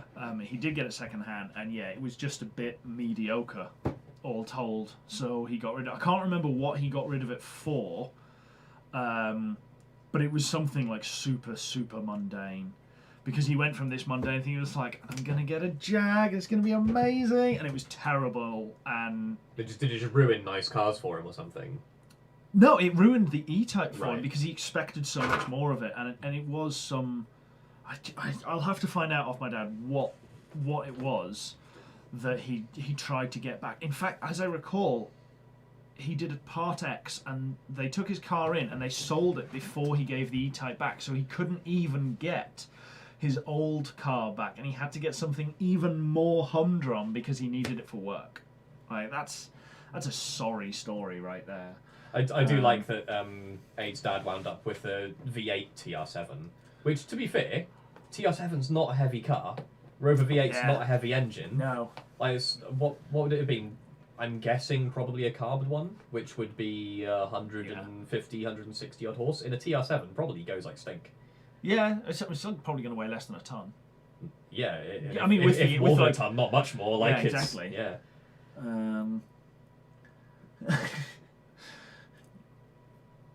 Someone kicked a football against the wall just above the tyre. No, that's actually where the tyre the tyre is normally here, and annoyingly it just very slowly slides down, and because this is rubber on a white wall, these are all the marks. This is how many times I've reset this and left all of these marks here from this tyre, so I try to just kind of, they hide really nicely, and if I reset this at the very start, what I should probably build is a little stand that sits in here, but you know, that's...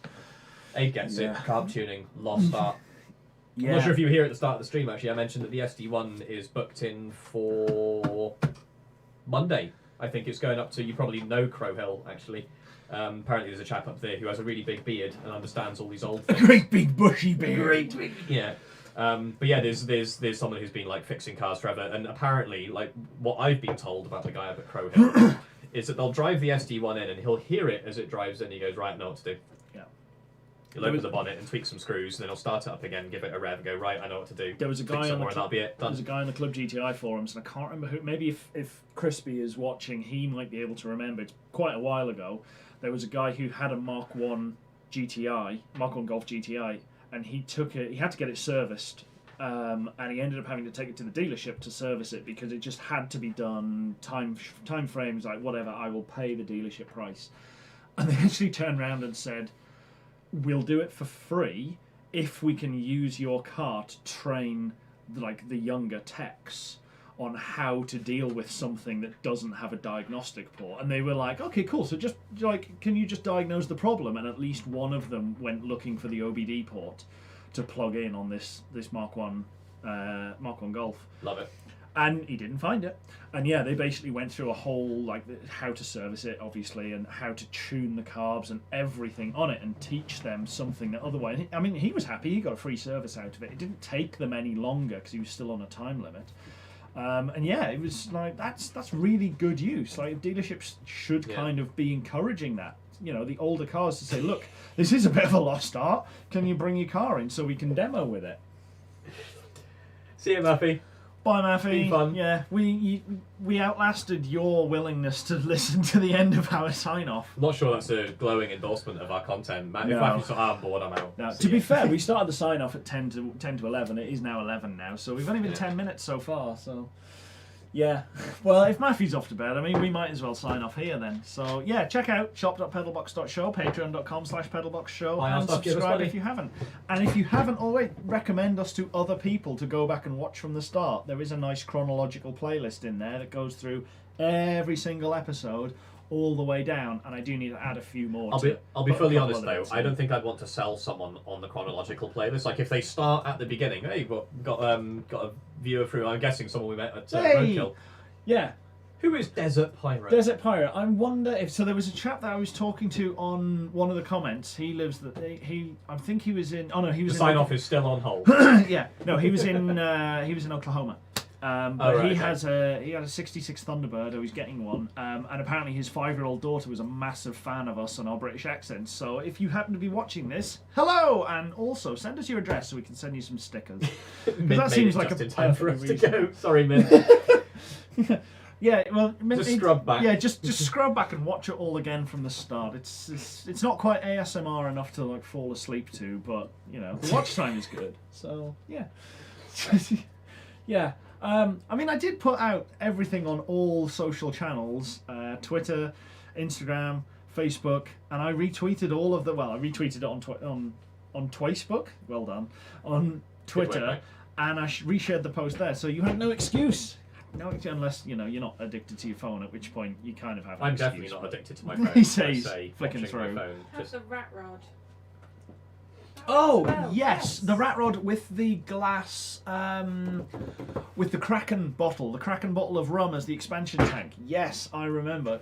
God, that was good. Yeah, I love that there is actually a rat rod that we can remember as the rat rod because like, you go to Roadkill Zip Tie Drags. Yeah. And it's like, there are a lot of rat rods at Zip Tie Drags. Oh, no, no, there was one that was a Kraken and there was another one that was a glass skull. There was two. But I think the last one, I think Desert Pirate, because no, I remember he was... Kraken, yeah. Yeah, he was the Kraken. Yeah, that's why I went to the Kraken one.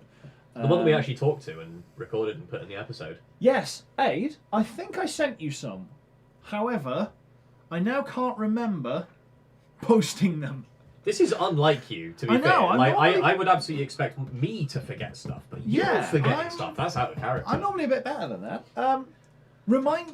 Out of curiosity, remind me of your address, drop us a message on Facebook, and I will, just in case I have lost it somewhere, because Instagram messages have been a bit weird recently. That's right, just send them to my house, so I just have Dad drop them around the same power next time you play it. Yeah, there is that. Generator. Yeah, drop it in, and drop it in Facebook, and I'll send it because Facebook's been a bit more reliable than Instagram recently. I don't know why it suddenly stopped sending me messages. There's a big group chat for another project that we're on, and I got no messages whatsoever about loads of different stuff. And here we go, the 15-minute tech run. Today I had to reply and go, I'll get back to you. I'm doing a stream, drop stream, link that. So if anyone from BLG production chat is on there, but yeah, right. Actually going to sign off. Maybe. It took probably 14 and a half minutes. Yeah, about 14, 15 minutes, something like that. Seems reasonable. I'm glad we're better at signing off the episode. We're getting better. Well, yeah, but we can do multiple takes in that. Yeah. And we can chop it up and like we've got a structure. This it's just kind of like it's awkwardly saying bye Some to random people. little anecdote comes up and we Yeah. just... Yeah. It's awkwardly saying bye to people who aren't actually leaving the house, so there's no kind of Yeah. separation where they actually go away. It's not quite as awkward as when you say goodbye to someone and you end up walking away the same way as And each now other. you've started a normal conversation. Yeah, exactly. No, I'm doing this deliberately. AIDS workshop at Hotmail. Yeah. Yes. Cool. Yeah. To be fair, if you all leave, we have to. Well, we don't have to sign off, but there's no incentive for us to stay on. So anyway, right. I'll just stay here and honk into the void. It's no big deal. Well, you got CAD to do. No, you hang up. No, you hang up first. No, I'll hang up first. Yeah, the classic supermarket. I will get. Yeah, I'm in. I'll see you in the like dairy aisle or something. Yeah, meet them in the next aisle. Yeah, exactly. Bye, team. Thank you all for joining us for this mildly rambling. Well, Completely rambling. There's way less completely and actual CAD utterly content than... rambling thing, and proof that we can actually finish part of a project, I guess, on a deadline. We said we were going to have it ready. We did. Let's try again for next week. With about 3 hours spare. Did it only get finished? It did only get finished Yeah. today, actually. Yeah, we should probably do better than that. Yep. Yeah. Right. Bye bye, everybody. Bye, folks. Bye bye.